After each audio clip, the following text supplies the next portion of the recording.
مضل له ومن يضلل فلا هادي له. أشهد أن لا إله إلا الله وحده لا شريك له ونشهد أن سيدنا ونبينا مولانا محمدا عبده ورسوله أرسله الله بالحق بشيرا ونذيرا.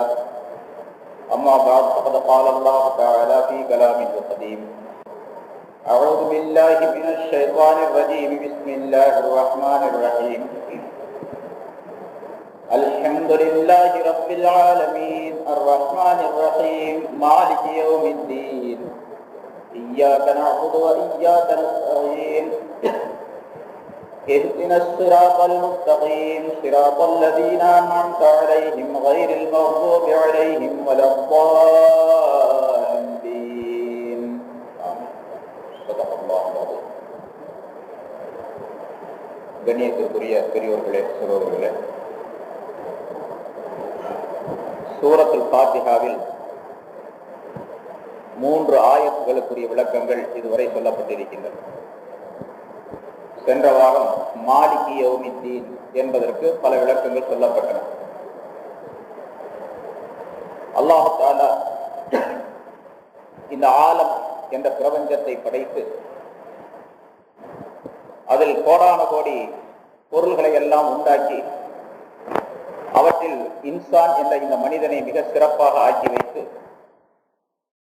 இந்த உலகத்தில் அவனுக்கு ஒரு அற்புதமான வாழ்க்கையை கொடுத்து அந்த வாழ்க்கைக்காக வேண்டி இந்த வானம் பூமி இவற்றில் இருக்கக்கூடிய எல்லா பொருள்களையும் அவனுடைய தேவைக்காக வேண்டி பயன்படுமாறு செய்து இறுதியில் இந்த மனிதன் இந்த உலகத்தை விட்டு சென்ற பின்னால் எல்லோரையும் ஒன்று கூட்டி இந்த உலகத்தில் செய்திருக்கக்கூடிய நல்லவை தீயவை ஆகியவற்றிற்கு கூலி வழங்குவதற்காக வேண்டி அல்லாஹ் தஆலா அந்த நாளை ஏற்பாடு செய்து அதில் தன்னை ஒப்பற்ற அதிபதியாக சொல்லி காட்டுகின்றான். மாலிகி யௌமித்தீன் என்ற அந்த ஆயத்தின் மூலமாக கூலி வழங்கப்பெறும் நாளின் அதிபதி என்பதாக மாலிகி யௌமித்தீன் என்பதற்கு விளக்கங்கள் சொல்லப்பட்டன. மாலிக் என்ற அந்த வார்த்தை இருக்கின்றதே, அது எல்லா சக்திகளையும் எல்லா அதிகாரங்களையும் ஒட்டுமொத்தமாக பெற்றுக்கொண்டிருக்கக்கூடிய ஒருவனுக்கு மாலிக் என்பதாக சொல்லப்படும். எல்லா வகையான சக்திகளும் அவனுக்கு உண்டு. அவனுடைய சக்தியை மிகைப்பதற்கு எந்த விதமான சக்தியோ ஆற்றலோ மற்ற எந்த பொருளோ கிடையாது என்பது மாலிக் என்ற வார்த்தையினுடைய கருத்தாகும். தீன், யௌமுத்தீன் என்று சொன்னால் தீனுடைய நாள் என்பதாக பொருள். தீன் என்பதற்கு பல விளக்கங்கள், பல அர்த்தங்கள் இருக்கின்றன. அதில் இந்த இடத்துல மாலிகி யௌமித்தீன் என்று சொல்லும் பொழுது தீனுடைய நாளின் அதிபதி என்பதாக பொருள். தீன் என்பதற்கு ஜஸா என்பதாக இந்த இடத்தில் அதற்கு அர்த்தம். மாலிகி யௌமில் ஜஸா, பிறவி பலன் வழங்குகின்ற நாளின் அதிபதி என்பதாக அதற்கு பொருள் செய்ய வேண்டும். தீன் என்று சொன்னால் பொதுவாக நாம் இப்போ உலகத்தில் சொல்லுகின்றோம் தீனுல் இஸ்லாம். தீன் என்றால் மார்க்கம், வழி என்பதாக பொருள். இந்த உலகத்தில் அல்லாஹ் தஆலா மனிதனை நேரான வழியில் செலுத்துவதற்காக வேண்டி நல்ல வழி இன்னது, தீய வழி இன்னது என்பதாக தெரிவித்திருக்கக்கூடிய ஒரு மார்க்கத்திற்கு பெயர் தீன் என்பதாக நாம் சொல்லுகின்றோம். அது தீனுல் இஸ்லாம். அது ஷரியாத் என்ற பெயரிலும் வழங்கப்படுகின்றது. மனிதன் நடந்து செல்வதற்காக வேண்டி, தன்னுடைய வாழ்க்கையை அமைத்துக் கொள்வதற்காக வேண்டி உள்ள பாதை என்பதாக அதற்கு பொருள். ஆக இந்த உலகத்திலே எவர் தீனுடன் வாழுகின்றாரோ, உலகத்திலே என்ன அர்த்தம் செய்யப்பட்டிருக்கின்றோ தீன் என்பதற்கு, அதாவது மார்க்கம், வழி என்பதாக, ஷரியாத் என்பதாக, இந்த ஷரியாத்தினுடைய அடிப்படையில், இந்த தீனுடைய அடிப்படையில், இந்த தீன் எதை சொல்லுகின்றதோ அந்த முறையில் தன்னுடைய வாழ்க்கையை எவர் அமைத்துக் கொள்ளுகின்றாரோ அப்படிப்பட்ட மனிதர் அந்த தீனுடைய நாளிலே, ஜஸாவுடைய நாளிலே அதிபதிக்கு முன்னால் நிற்கும் பொழுது எல்லா விதமான உரிமைகளையும் பெறக்கூடியவராக அவர் ஆகிவிடுவார் என்ற கருத்தையும் அல்லாஹ் தஆலா தெரியப்படுத்துகின்றார். ஆக அந்த மாலிகி யௌமித்தீன் என்பது அல்லாஹ் தஆலாவுடைய பூரணமான அதிகாரத்தையும், இந்த உலகத்தில் மனிதர்கள் செய்யக்கூடிய எல்லா அமல்களுக்கும் அங்கே கூலி கொடுக்கப்படும் என்பதையும் அல்லாஹ் தஆலா நினைவூட்டுகின்றார். பிறகு ஜஸாவுடைய கூலியுடைய நாள் என்று சொல்லும் பொழுது அந்த நாளோடு அந்த வாழ்க்கையாகிறது தொடங்குகின்றது. அதற்கு பின்னால் இந்த உலகத்திற்கு வருவதோ, வேறு விதமான அமல்கள் செய்வதோ, வேறு விதமான மாற்றங்கள் ஏற்படுவதோ என்பதெல்லாம் கிடையாது என்பதையும் அல்லாஹ் தஆலா சொல்லுகின்றார். மாற்று மதத்தார்கள் இந்துக்களிலே இப்படி ஒரு கொள்கை இருக்கின்றது அல்லவா, மறுபிறவி என்பதாக. அந்த மறுபிறவி என்பது கிடையாது என்பதையும் அல்லாஹ் தஆலா மாலிகி யௌமித்தீன் என்பதிலே சுட்டி காட்டுகின்றார். இந்த உலகத்திலே என்ன அமல் செய்தாரோ அந்த அமலுக்கு பிரதிபலன் வழங்கப்படக்கூடிய நாள் என்று சொல்லும் பொழுது அந்த நாளோடு முடிந்து விட்டது. அதற்கு பிறகு மறுபிறப்பு என்பதெல்லாம் கிடையாது என்பதாக அல்லாஹ் தஆலா தெரியப்படுத்துகின்றார். மாற்று மதத்தாருடைய கொள்கையின்படி ஒரு மனிதன் இறந்த பின்னால் ஒரு மனிதன் இந்த உலகத்திலே எப்படி நடந்து கொள்ளுகின்றானோ, என்ன அமல்களை செய்கின்றானோ அதை பொறுத்து அவன் மறுபிறவியிலே வேறொரு உருவமாக அவன் படைக்கப்படுகின்றான், உண்டாக்கப்படுகின்றான் என்பது அவருடைய கொள்கை. அது தவறு என்பதை அல்லாஹ் தஆலா சுட்டி காட்டுகின்றார். இந்த உலகத்தில் நல்லவனாக வாழ்ந்தால், நல்ல அமல்களை செய்து வாழ்ந்தால், இதற்கு பிறகு பிறக்கக்கூடிய மற்றொரு வாழ்க்கையிலே வேறொரு விதமாக, அதாவது இதைவிட உயர்வான அந்தஸ்திலே அவன் பிறப்பான் என்பதாக. இந்த உலகத்திலே தவறான காரியங்களை ஒரு மனிதன் செய்து கொண்டிருந்தால், அதாவது மனிதனாக இல்லாமல் மிருகத்துடைய காரியங்களை செய்து கொண்டிருந்தால், சாப்பிடுவது, தூங்குவது, சம்பாதிப்பது, உறங்குவது, திருமணம் செய்து கொள்வது, மக்களை பெற்றெடுப்பது என்ற நோக்கத்திற்காக வேண்டி மட்டும் இந்த உலகத்தில் வாழ்ந்தால் அவன் மறுபிறவியிலே மிருகமாக பிறப்பான். அந்த மிருகத்திலும் கூட சில பேர் மாடாக பிறப்பார்கள், சில பேர் குதிரையாக பிறப்பார்கள், சில பேர் கழுதையாக, சில பேர் பன்றியாக. மனிதன் செய்யக்கூடிய அந்த செயல்கள் கேவலமாக இருக்கக்கூடிய அளவுக்கு அவருடைய பிறப்பும் கேவலமாக இருக்கும் என்பதாக அவர்களுடைய ஐதீகம், நம்பிக்கை. அது இஸ்லாத்திலே கிடையாது என்பதையும் மாலிகி யௌமித்தீன் என்ற வாசகத்தின் மூலமாக அல்லாஹ் தஆலா சொல்லி காட்டுகின்றார். ஏனென்றால் அந்த நாளிலே இந்த உலகத்தில் என்ன செய்கின்றாரோ அதற்கு கூலி கொடுக்கப்படக்கூடிய நாள். அந்த நாளுக்கு அதிபதி என்று சொல்லும் பொழுது அந்த நாள், அதற்கு பிறகு வேறொரு நாள் அது போன்று வருவது கிடையாது என்பது பொருள். அதற்கு இந்த மனிதன் திரும்ப இந்த உலகத்திற்கு வருவதும் கிடையாது. அன்று கூலி வழங்கப்படுவதற்காக வேண்டி, ஜஸா வழங்கப்படுவதற்காக வேண்டி ஏற்படுத்தப்பட்ட நாள் என்று சொல்லும் பொழுது இனிமேல் மனிதன் பிறந்து வருவது, வேறொரு உருவமாக ஆக்கப்படுவது என்பதெல்லாம் கிடையாது. அத்துன்யா தாருல் அமல், இந்த உலகம் இருக்கின்றதே அமலுடைய உலகம், அமல் செய்யக்கூடிய உலகம். வல்லாஹிரத்து தாருல் ஜஸா, மறுமை இருக்கின்றதே அது ஜஸாவுடைய உலகம். அதற்கு இந்த உலகத்தில் செய்த காரியங்களுக்கு பிரதிபலன் வழங்கப்படக்கூடிய உலகமாக அமைந்திருக்கின்றது. ஆகவே மனிதன் இனிமேல் பிறப்பது என்பது கிடையாது. இரண்டே உலகங்கள் தான், ஒன்று துனியா, மற்றொன்று ஆகியம், மறுமை என்பது. இந்த மறுமை இருக்கின்றதே அதுதான் மனிதனுக்கு சொந்த வீடு. நமக்கு இன்சான் என்ற இந்த மனிதனுக்கு சொந்த வீடு அதுதான். முன்னால் சட்டங்கள் எல்லாம் சொல்லப்பட்டது. ஆதம் அலைஹிஸ்ஸலாம் அவர்களை பின்னால் அல்லாஹ் தஆலா அந்த ஆயத்திலே குறிப்பிடுகின்றார். ஆதம் அலைஹிஸ்ஸலாம் அவர்களை சொர்க்கத்தில் வைத்துத்தான் படைத்தார். இந்த உலகத்திலே அவர்களை படைக்கவில்லை, பூமியிலே படைக்கவில்லை. பூமியிலிருந்து மண்ணை எடுத்துக்கொண்டு வர சொல்லி அந்த மண்ணின் மூலமாக சொர்க்கத்திலே வைத்து அந்த உருவத்தை அல்லாஹ் தஆலா உண்டாக்கினார்.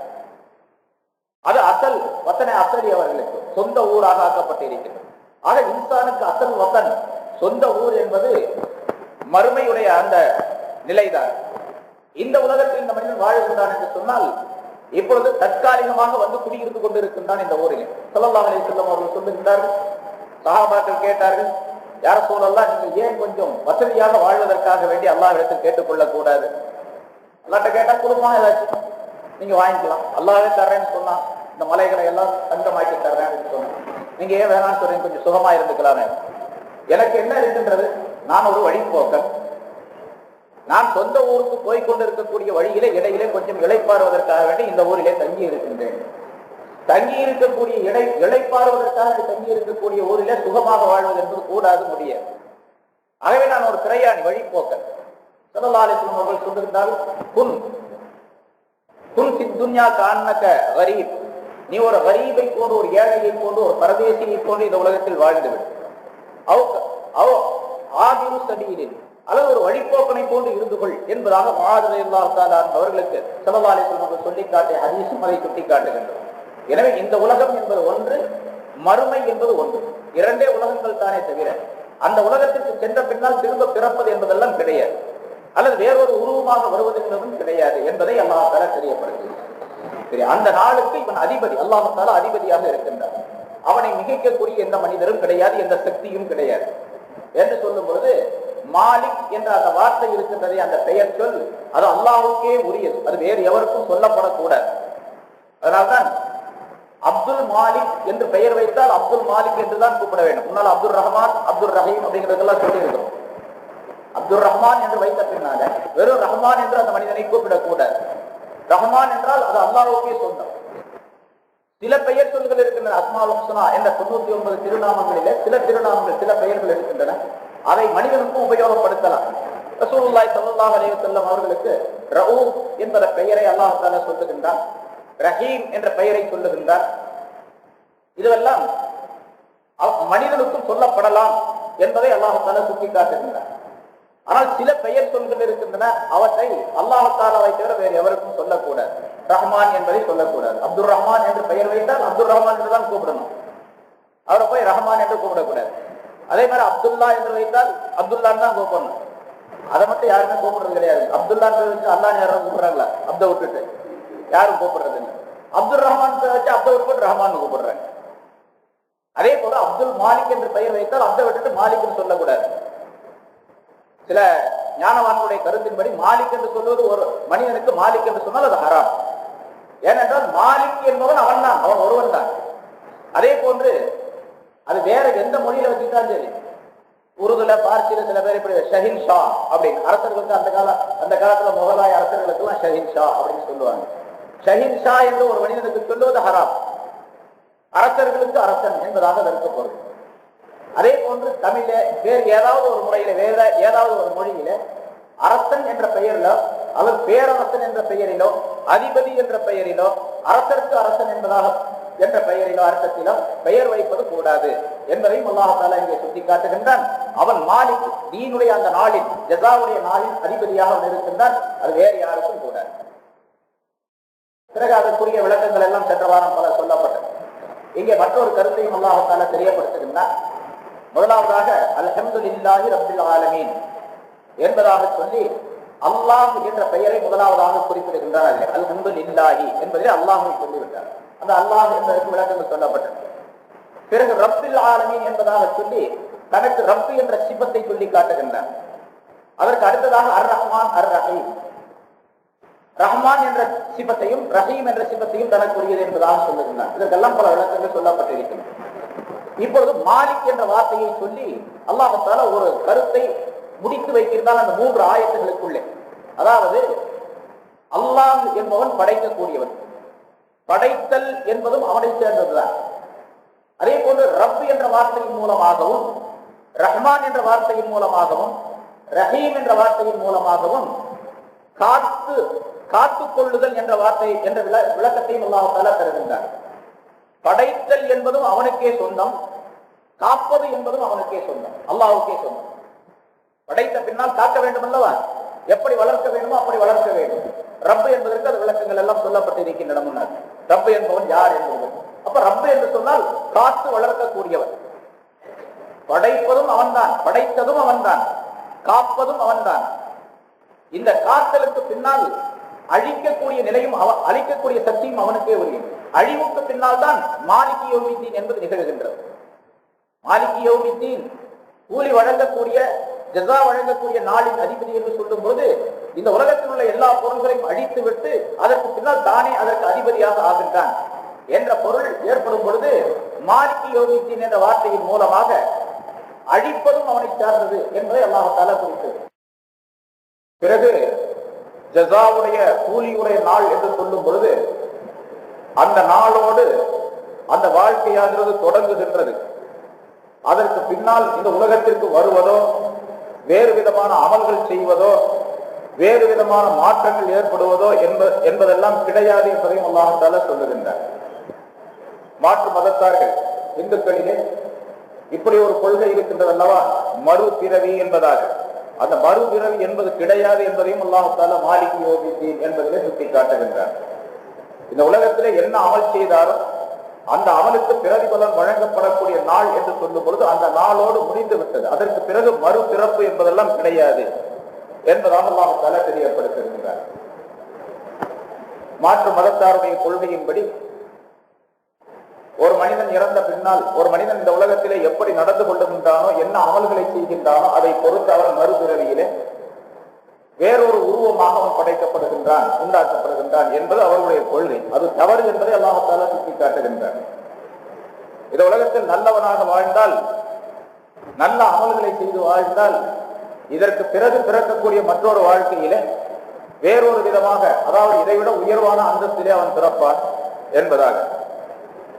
இந்த உலகத்திலே தவறான காரியங்களை ஒரு மனிதன் செய்து கொண்டிருந்தால், அதாவது மனிதனாக இல்லாமல் மிருகத்துடைய காரியங்களை செய்து கொண்டிருந்தால், சாப்பிடுவது, தூங்குவது, சம்பாதிப்பது, உறங்குவது, திருமணம் செய்து கொள்வது, மக்களை பெற்றெடுப்பது என்ற நோக்கத்திற்காக வேண்டி மட்டும் இந்த உலகத்தில் வாழ்ந்தால் அவன் மறுபிறவியிலே மிருகமாக பிறப்பான். அந்த மிருகத்திலும் கூட சில பேர் மாடாக பிறப்பார்கள், சில பேர் குதிரையாக பிறப்பார்கள், சில பேர் கழுதையாக, சில பேர் பன்றியாக. மனிதன் செய்யக்கூடிய அந்த செயல்கள் கேவலமாக இருக்கக்கூடிய அளவுக்கு அவருடைய பிறப்பும் கேவலமாக இருக்கும் என்பதாக அவர்களுடைய ஐதீக நம்பிக்கை. அது இஸ்லாத்திலே கிடையாது என்பதையும் மாலிக் யௌமித்தீன் என்ற வாசகத்தின் மூலமாக அல்லாஹ் தஆலா சொல்லி காட்டுகின்றார். ஏனென்றால் அந்த நாளிலே இந்த உலகத்தில் என்ன செய்கின்றாரோ அதற்கு கூலி கொடுக்கப்படக்கூடிய நாள், அந்த நாளுக்கு அதிபதி என்று சொல்லும் பொழுது அந்த நாள் அதற்கு பிறகு வேறொரு நாள் அது போன்று வருவது கிடையாது என்பது பொருள். அதற்கு இந்த மனிதன் திரும்ப இந்த உலகத்திற்கு வருவதும் கிடையாது. அன்று கூலி வழங்கப்படுவதற்காக வேண்டி, ஜஸா வழங்கப்படுவதற்காக வேண்டி ஏற்படுத்தப்பட்ட நாள் என்று சொல்லும் பொழுது இனிமேல் மனிதன் பிறந்து வருவது, வேறொரு உருவமாக ஆக்கப்படுவது என்பதெல்லாம் கிடையாது. அத்துன்யா தாருல் அமல், இந்த உலகம் இருக்கின்றதே அமலுடைய உலகம், அமல் செய்யக்கூடிய உலகம். ஆகியத்து தாருல் ஜஸா, மறுமை இருக்கின்றதே அது ஜஸாவுடைய உலகம். அதற்கு இந்த உலகத்தில் செய்த காரியங்களுக்கு பிரதிபலன் வழங்கப்படக்கூடிய உலகமாக அமைந்திருக்கின்றது. ஆகவே மனிதன் இனிமேல் பிறப்பது என்பது கிடையாது. இரண்டே உலகங்கள் தான், ஒன்று துனியா, மற்றொன்று ஆகியம், மறுமை என்பது. இந்த மறுமை இருக்கின்றதே அதுதான் மனிதனுக்கு சொந்த வீடு. நமக்கு இன்சான் என்ற இந்த மனிதனுக்கு சொந்த வீடு அதுதான். முன்னால் சட்டங்கள் எல்லாம் சொல்லப்பட்டது. ஆதம் அலைஹிஸ்ஸலாம் அவர்களை பின்னால் அல்லாஹ் தஆலா ஆயத்திலே குறிப்பிடுகின்றார். ஆதம் அலைஹிஸ்ஸலாம் அவர்களை சொர்க்கத்தில் வைத்துத்தான் படைத்தார். இந்த உலகத்திலே அவர்களை படைக்கவில்லை, பூமியிலே படைக்கவில்லை. பூமியிலிருந்து மண்ணை எடுத்துக்கொண்டு வர சொல்லி அந்த மண்ணின் மூலமாக சொர்க்கத்திலே வைத்து அந்த உருவத்தை அல்லாஹ் தஆலா உண்டாக்கினார். அது அசல் வத்தனை, அசலி அவர்களுக்கு சொந்த ஊராக ஆக்கப்பட்டு இருக்கிறது. ஆக இன்சானுக்கு அசல் வத்தன், சொந்த ஊர் என்பது மறுமையுடைய அந்த நிலைதான். இந்த உலகத்தில் இந்த மனிதன் வாழ்கின்றான் என்று சொன்னால் இப்பொழுது தற்காலிகமாக வந்து குடியிருந்து கொண்டிருக்கின்றான் இந்த ஊரில். ஸல்லல்லாஹு அலைஹி வஸல்லம் அவர்கள் சொல்லுகின்றார்கள், சஹாபாக்கள் கேட்டார்கள், யார சூழல்லாம் நீங்க ஏன் கொஞ்சம் வசதியாக வாழ்வதற்காக வேண்டி அல்லாஹ்விடத்தில் கேட்டுக்கொள்ளக் கூடாது? அல்லாஹ்ட்ட கேட்டா குடும்பம் ஏதாச்சும் நீங்க வாங்கிக்கலாம், அல்லாஹ்வே தர்றேன்னு சொன்னா, இந்த மலைகளை எல்லாம் தங்கமாக்கி தர்றேன்னு சொன்னா, நீங்க ஏன் வேணாம்னு சொல்றீங்க, கொஞ்சம் சுகமா இருந்துக்கலாமே. எனக்கு என்ன இருக்கின்றது, நான் ஒரு வழிபோக்கன், நான் சொந்த ஊருக்கு போய்கொண்டிருக்கக்கூடிய வழியிலே இடையிலே கொஞ்சம் இளைப்பாறுவதற்காக வேண்டி இந்த ஊரிலே தங்கி இருக்கின்றேன். தங்கி இருக்கக்கூடிய இளைப்பாறுவதற்காக தங்கி இருக்கக்கூடிய ஊரிலே சுகமாக வாழ்வது என்பது கூடாது, முடியாது. ஆகவே நான் ஒரு பிரயாணி, வழிபோக்கன். ஸல்லல்லாஹு அலைஹி வஸல்லம் அவர்கள் சொல்லியிருந்தால், குன் துன்யா கான்னக கரீப், நீ ஒரு கரீபை போன்று, ஒரு ஏழையை போன்று, ஒரு பரதேசியை போன்று இந்த உலகத்தில் வாழ்ந்துவிடு. ஆதிரு சபீலில், அல்லது ஒரு வழிபோக்கனை போன்று இருந்து கொள் என்பதாக முஆத் ரலியல்லாஹு தஆலா அவர்களுக்கு ஸல்லல்லாஹு அலைஹி வஸல்லம் சொல்லிக்காட்டிய ஹதீஸும் அதை சுட்டி காட்டுகின்றது. எனவே இந்த உலகம் என்பது ஒன்று, மறுமை என்பது ஒன்று, இரண்டே உலகங்கள் தானே தவிர அந்த உலகத்திற்கு சென்ற பின்னால் திரும்ப பிறப்பது என்பதெல்லாம் கிடையாது, அல்லது வேறொரு உருவமாக வருவது என்பதும் கிடையாது என்பதை அல்லாஹ் தஆலா தெரியப்படுத்துகிறார். சரி, அந்த நாளுக்கு இவன் அதிபதி, அல்லாஹ் தஆலா அதிபதியாக இருக்கின்றார். அவனை மிகைக்கக்கூடிய எந்த மனிதரும் கிடையாது, எந்த சக்தியும் கிடையாது என்று சொல்லும் பொழுது மாலிக் என்ற அந்த வார்த்தை இருக்கின்றதே, அந்த பெயர் சொல், அது அல்லாஹ்வுக்கே உரியது, அது வேறு எவருக்கும் சொல்லப்படக்கூடாது. அதனால்தான் அப்துல் மாலிக் என்று பெயர் வைத்தால் அப்துல் மாலிக் என்றுதான் கூப்பிட வேண்டும். முன்னால் அப்துல் ரஹ்மான், அப்துல் ரஹீம் அப்படிங்கிறதெல்லாம் சொல்லியிருக்கோம். அப்துல் ரஹ்மான் என்று வைத்த பின்னால வெறும் ரஹ்மான் என்று அந்த மனிதனை கூப்பிடக்கூடாது. ரஹ்மான் என்றால் அது அல்லாஹ்வுக்கே சொந்தம். சில பெயர் சொல்கள் இருக்கின்றன. அஸ்மால் ஹுஸ்னா என்ற 99 திருநாமங்களிலே சில திருநாமங்கள், சில பெயர்கள் இருக்கின்றன. அதை மனிதனுக்கும் உபயோகப்படுத்தலாம். ரசூலுல்லாஹி ஸல்லல்லாஹு அலைஹி வஸல்லம் அவர்களுக்கு ரഊஃப் என்ற பெயரை அல்லாஹ் தஆலா சொல்லுகின்றான், ரஹீம் என்ற பெயரை சொல்லுகின்றான்.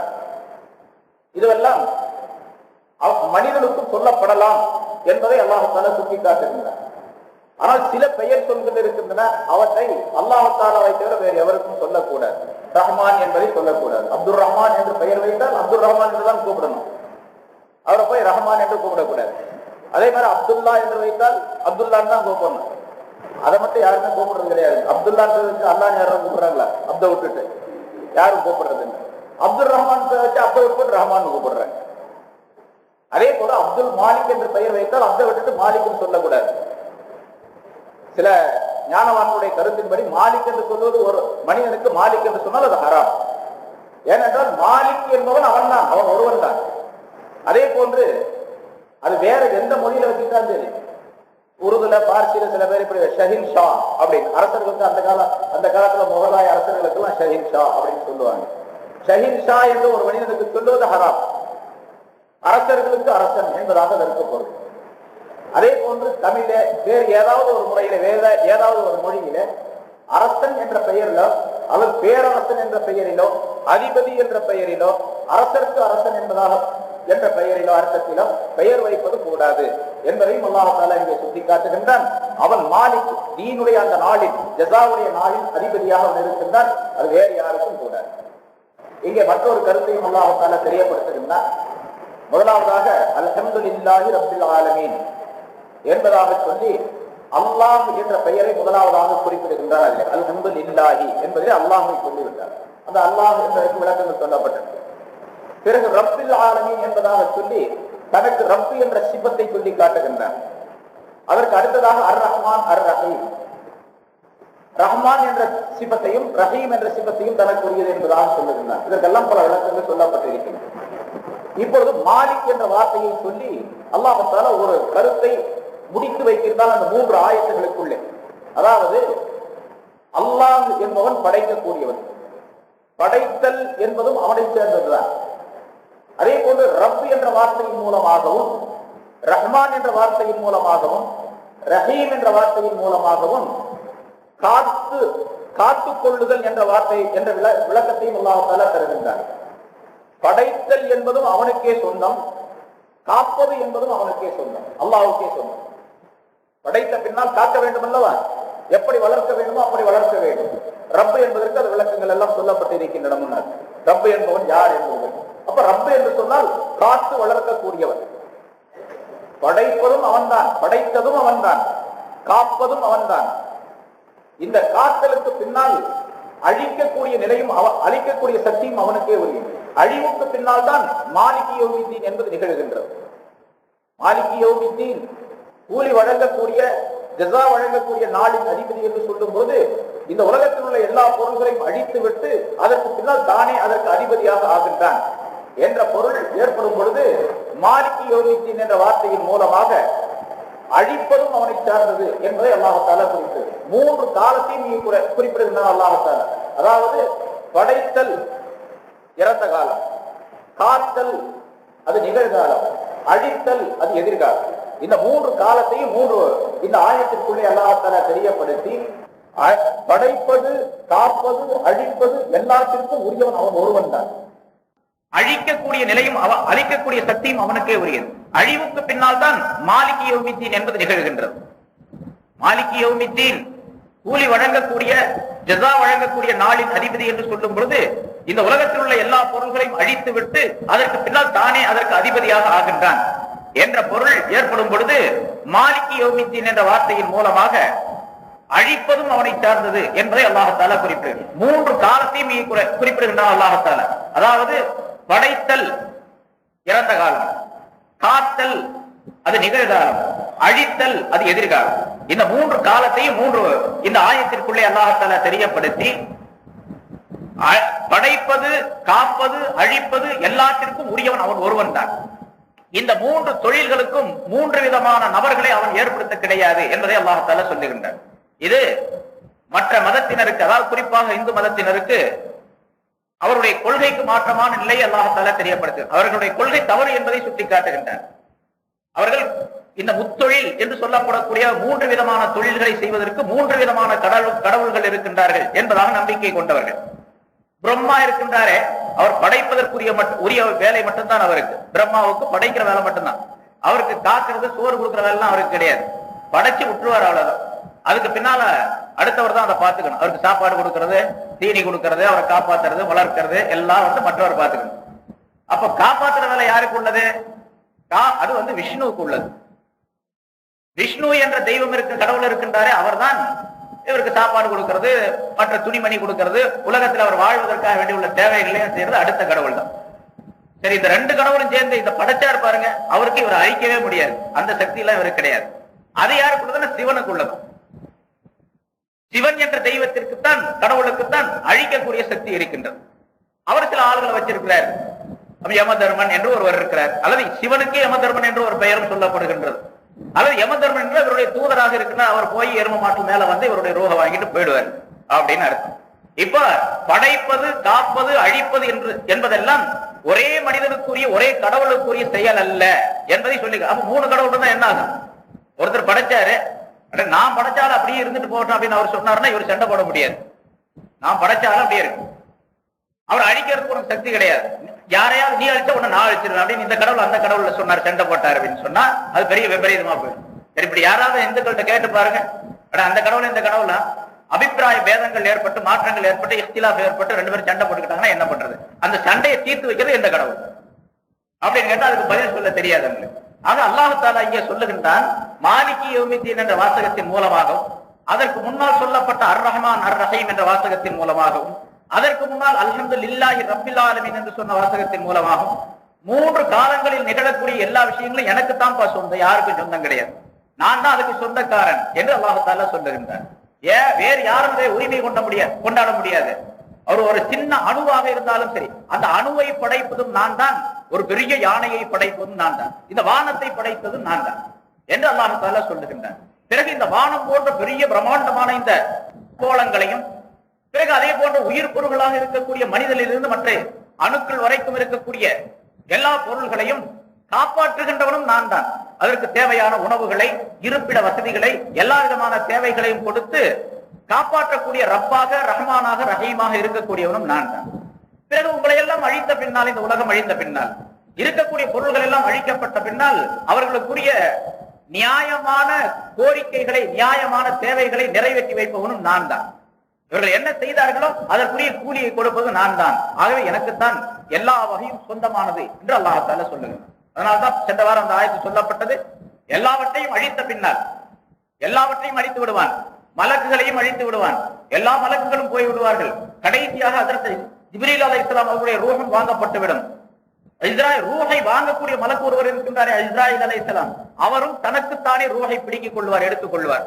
பிறகு இந்த உலகத்திலே உயிர் பொருள் என்று ஒன்றுமே இருக்காது. இந்த வானம் இருக்காது, பூமி இருக்காது, எல்லாம் வெட்ட வெளியாக எப்படி ஆரம்பத்தில் இருந்தது அப்படி இருக்கும். அப்படி இருக்கக்கூடிய அந்த நேரத்தில் அல்லாஹ் தஆலா கேட்பான், லிமனில் முல்குல் யௌம், இன்றைய நாளிலே யாருக்கு அதிகாரம் என்று அல்லாஹ் தஆலா கேட்பான். ஒருத்தருமே பதில் சொல்றதுக்கு ஆள் இருக்காது. லில்லாஹில் வாஹிதில் கஹ்ஹார், அடக்கி ஆளக்கூடிய அல்லாஹ்வுக்கு தான் இன்னைக்கு ஆட்சி எல்லாம், அதிகாரம் எல்லாம் என்று தனக்குத்தானே அல்லாஹ் தஆலா சொல்லிக் கொள்ளுவான் என்று அல்லாஹ் தஆலா குர்ஆனிலே காட்டுகிறார்.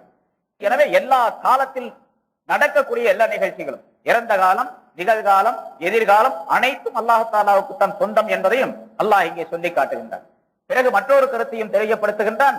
அல்லாஹ் தஆலா எந்த இடத்திலே எப்படி மக்களிடத்தில் சொல்ல வேண்டுமோ அப்படி சொல்லுவான். அதாவது தட்டி கொடுத்தும் சொல்லுவான், பிறகு பயம் காட்டியும் சொல்லுவான், எச்சரிக்கை செய்தும் சொல்லுவான், நல்ல முறையிலே நல்ல வார்த்தைகளை சொல்லியும் அல்லாஹ் தஆலா மக்களுக்கு உபதேசம் செய்வார். இரண்டு விதமான தன்மைகளை கொண்டவனாக அல்லாஹ் தஆலா இருக்கின்றார். முன்னால் உங்களுக்கு சொல்லப்பட்டு இருக்கின்றது. அல்லாஹ் தஆலா குர்ஆன்ல பல இடங்களிலே சொல்லும் பொழுது தன்னை பற்றி கஃபூர், மன்னிக்க கூடியவன் என்று சொல்லுவான். அதே ஆயத்திலே சேர்ந்து சொல்லுவான் ஷதீதுல் இகாப், ஷதீதுல் அதாப், கடினமாக வேதனை செய்யக்கூடியவன் என்பதாகவும் அல்லாஹ் தஆலா சொல்லுவான். எப்படி ஒரு தந்தை தன்னுடைய மக்கள் ஏதாவது தவறு செய்யும் பொழுது, தன்னுடைய வீட்டினர் ஏதாவது தவறு செய்யும் பொழுது அதை கண்டிக்கின்றார், கடுமையாக கண்டிக்கின்றார், தவறு எவ்வளவு பெரியதோ அந்த அளவுக்கு கண்டிக்கின்றார். அதே நேரத்தில் இரக்கமும் இருக்கின்றது, அந்த குழந்தைகளின் மீது, வீட்டாரின் மீது இரக்கமும் அவருக்கு மனதிலே ஏற்படுகின்றது. இப்ப இந்த இரண்டு நிலையும் எப்படி ஒரு தந்தையினுடைய உள்ளத்தில் இருக்கின்றதோ அதே தன்மையை அல்லாஹ் தஆலா கொண்டிருக்கின்றான். அதாவது அல்லாஹ்வுடைய தன்மையை மனிதன் கொண்டிருக்கின்றான் என்று பொருள். மனிதனுடைய தன்மை அல்லாஹ் கொண்டிருக்கின்ற அர்த்தம் அல்ல. அல்லாஹ்வுடைய தன்மையைத்தான் மனிதனுக்கு அல்லாஹ் தஆலா கொடுத்திருக்கின்றான். இன்சானுக்கு அல்லாஹ் தஆலா ரொம்ப கடினமான தண்டனை கொடுக்கக்கூடியவன், அதே நேரத்தில் ரொம்ப இரக்கம் உள்ளவன். அந்த கடினமான தண்டனை கொடுக்கக்கூடிய அந்த தன்மையையும் மனிதனுக்குள்ளே, இன்சானுக்குள்ளே, தன்னுடைய பிரதிநிதியாக இன்சானுக்குள்ளே அமைத்து வைத்திருக்கின்றான். இரக்க மனப்பான்மையும் அமைத்து வைத்திருக்கின்றான். இரண்டும் உண்டு. அதை அல்லாஹ் தஆலா இந்த ஆயத்திலே சுட்டி காட்டுகின்றான். அர் ரஹ்மான் அர் ரஹீம் என்ற வாசகத்தின் அல்ஹம்துலில்லாஹி ரப்பில் ஆலமீன் அர் ரஹ்மான் அர் ரஹீம் என்ற இரண்டு ஆயத்துகளிலும் தன்னுடைய ரஹ்மான் என்ற சிபத்தை, ரஹ்மத் என்ற சிபத்தை அல்லாஹ் தஆலா சொல்லி காட்டுகின்றான். படைக்கப்பட்ட இந்த பொருள்கள் மீது அல்லாஹ் தஆலாவுக்கு எவ்வளவு பெரிய கருணையும் அருளும் அன்பும் இருக்கின்றது என்பதை அந்த மூன்று வார்த்தைக்குள்ளே அடக்கி சொல்லி காட்டுகின்றான். அர் ரப் ரப்புல் ஆலமீன் என்ற வாசகத்தின் மூலமாக, அர் ரஹ்மான் அர் ரஹீம் என்ற வார்த்தைகளின் மூலமாக அல்லாஹ் தஆலா குறிப்பிடுகின்றான். பிறகு மாலிக் யௌமித்தீன் என்று சொல்லும் பொழுது அல்லாஹ் தஆலா தன்னுடைய கடுமையான நிலையை சொல்லி காட்டுகின்றான். நான் இப்படி ரஹ்மானா ரஹீமா இருந்து உலகத்துல உங்களுக்கு எல்லா விதமான அருள்களையும் செய்திருப்பதின் காரணமாக நீங்க தைரியமா பேசாம இருந்துடாதீங்க, அப்புறம் பின்னால வந்தீங்கன்னா உதவி கிடைக்கும் அப்படிங்கிற மாதிரி அல்லாஹ் தஆலா சொல்லுகிறான். மாலிக் நீங்க இங்க வரும்பொழுது கண்டிப்பா உங்கள்ட்ட கேள்வி கேட்பேன், நீங்க செஞ்ச எல்லா வேலைகளுக்கும் பதில் சொல்லி ஆகணும், நான் கொடுத்த எல்லா செல்வங்களுக்கும் எல்லா ஞாபகத்துகளுக்கும் நீங்க பதில் சொல்லி ஆகணும். சும்மல துஸ்அலுன்ன யௌமஇதின் அனின் நஈம், எல்லா ஞாபகத்துகளை பற்றியும் பின்னால் நீங்கள் கேள்வி கேட்கப்படுவீர்கள் அந்த நாளிலே என்று அல்லாஹ் தஆலா சொல்லுகிறான். அதனால ரொம்ப இரக்கமான அல்லாஹ், ரஹ்மானா இருக்கிறான், ரஹீமா இருக்கிறான், பெரிய ரப்பா இருக்கிறான் அவன், அதனால நம்ம ஒண்ணுமே கேட்க மாட்டான் அப்படின்னு நினைச்சுக்காதீங்க. கண்டிப்பா கேட்பேன், அதுக்கு கூலியும் கொடுப்பேன், நல்லதா இருந்தா நல்ல கூலி, கெட்டதா இருந்தா கெட்ட கூலி என்பதையும் தன்னுடைய எச்சரிக்கையையும், அதாவது வஅது வஈத் என்பதாக சொல்லப்படும். அதாவது தன்னுடைய வாக்குறுதியையும் அல்லாஹ் தஆலா சொல்லுகின்றான்.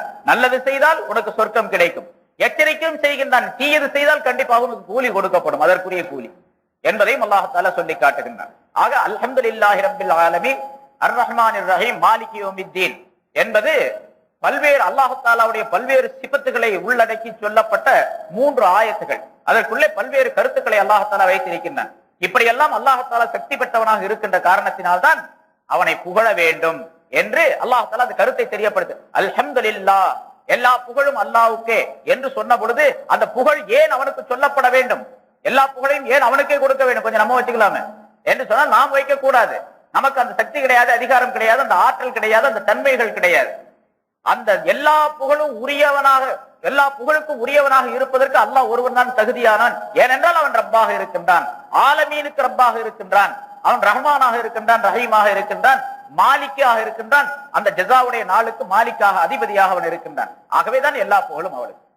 இவ்வளவு பெரிய புகழுக்கு சொந்தக்காரனாகி அவனை என்ன செய்ய வேண்டும் என்பதை அடுத்த ஆயத்தில் அல்லாஹ் தஆலா சொல்லுகிறான். அந்த அல்லாஹ்வை பற்றி எப்படி விளங்க வேண்டும், என்ன செய்ய வேண்டும், என்ன அமல் செய்ய வேண்டும் என்பதை அடுத்த ஆயத்தில் அல்லாஹ் தஆலா தெரியப்படுத்துகின்றான்.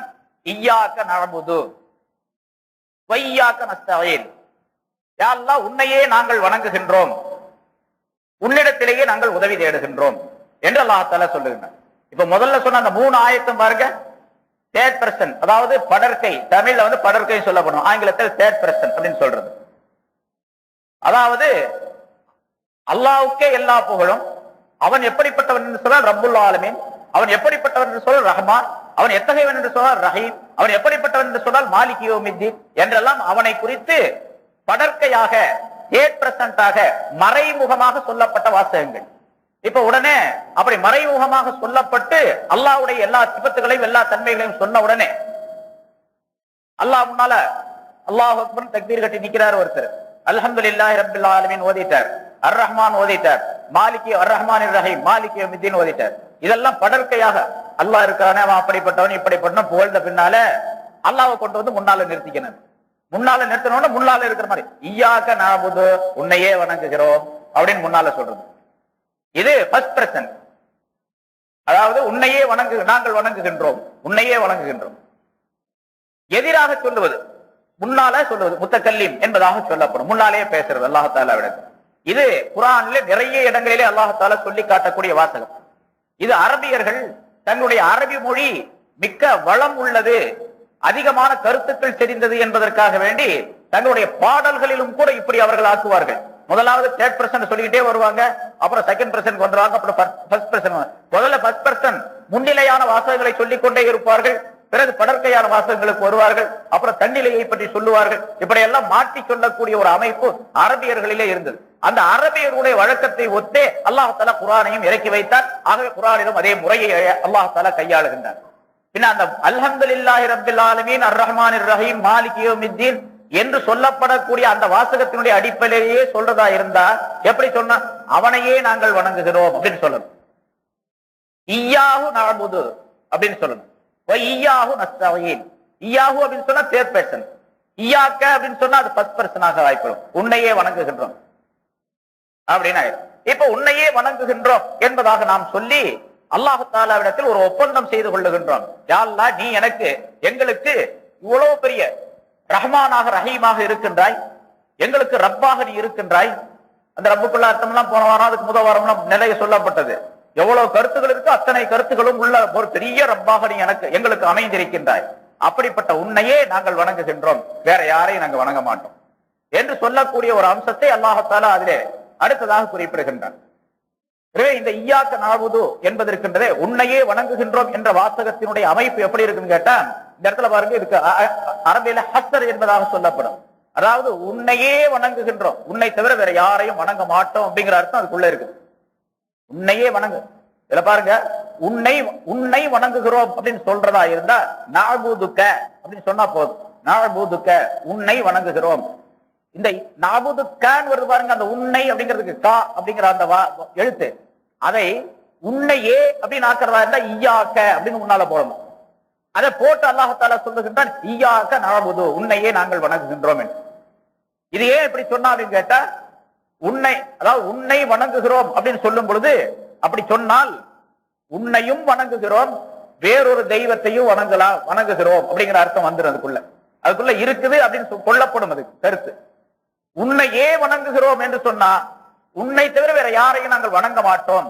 நஹுஸ்ஸுக பில் இபாதா, வணக்கத்திற்கு உன்னையே நாங்கள் சொந்தப்படுத்துகின்றோம். லா நஅபுது கைரக, உன் அல்லாத வேறொரு தெய்வத்தை நாங்கள் வணங்கவே மாட்டோம் அப்படின்னு உறுதி கொள்ளக்கூடிய, உறுதியாக சொல்லக்கூடிய அமைப்பும் ஈயாக்க நஅபுது என்ற வார்த்தைக்குள்ளே இருக்கின்றது. சரி, உன்னை வணங்குகிறோம் அப்படின்னு சொன்னா என்ன?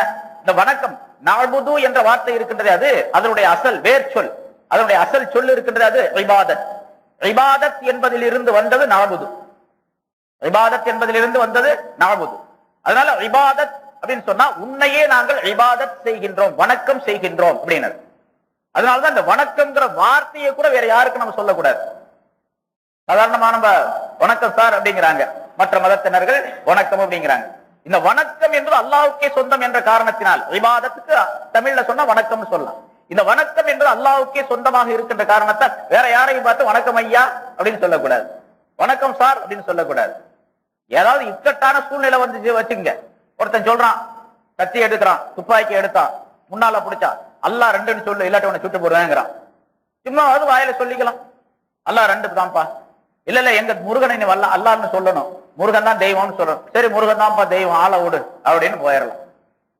இது உயிருக்கு பயந்து இழுத்திரார், அதாவது மஜ்பூரியான ஹாலத், இழுத்திராரிய ஹாலத், நிர்பந்தமான நிலை. அது போன்று ஏதாவது ஒரு நிர்பந்தமான நிலை வந்துச்சுன்னு வச்சுங்க, வணக்கம் சொல்ல வேண்டிய ஒரு நிர்பந்தமான நிலை. அந்த நிலையெல்லாம் இப்ப நம்ம சொல்லிட்டு இருக்க முடியாது, எந்த நிலை அப்படின்னு சொல்லிட்டு அஜித் தான் சொன்னாரு, அதனால அப்ப செய்ய அப்படின்னு சொல்லிடுவீங்க. அதனால வேணும், ஏதாவது ஒரு நிர்பந்தமான நிலை வந்துச்சு அப்ப வேணா வணக்கம் ஐயா, வணக்கம் சார் வாங்க அப்படின்னு சொல்லிக்கலாம்.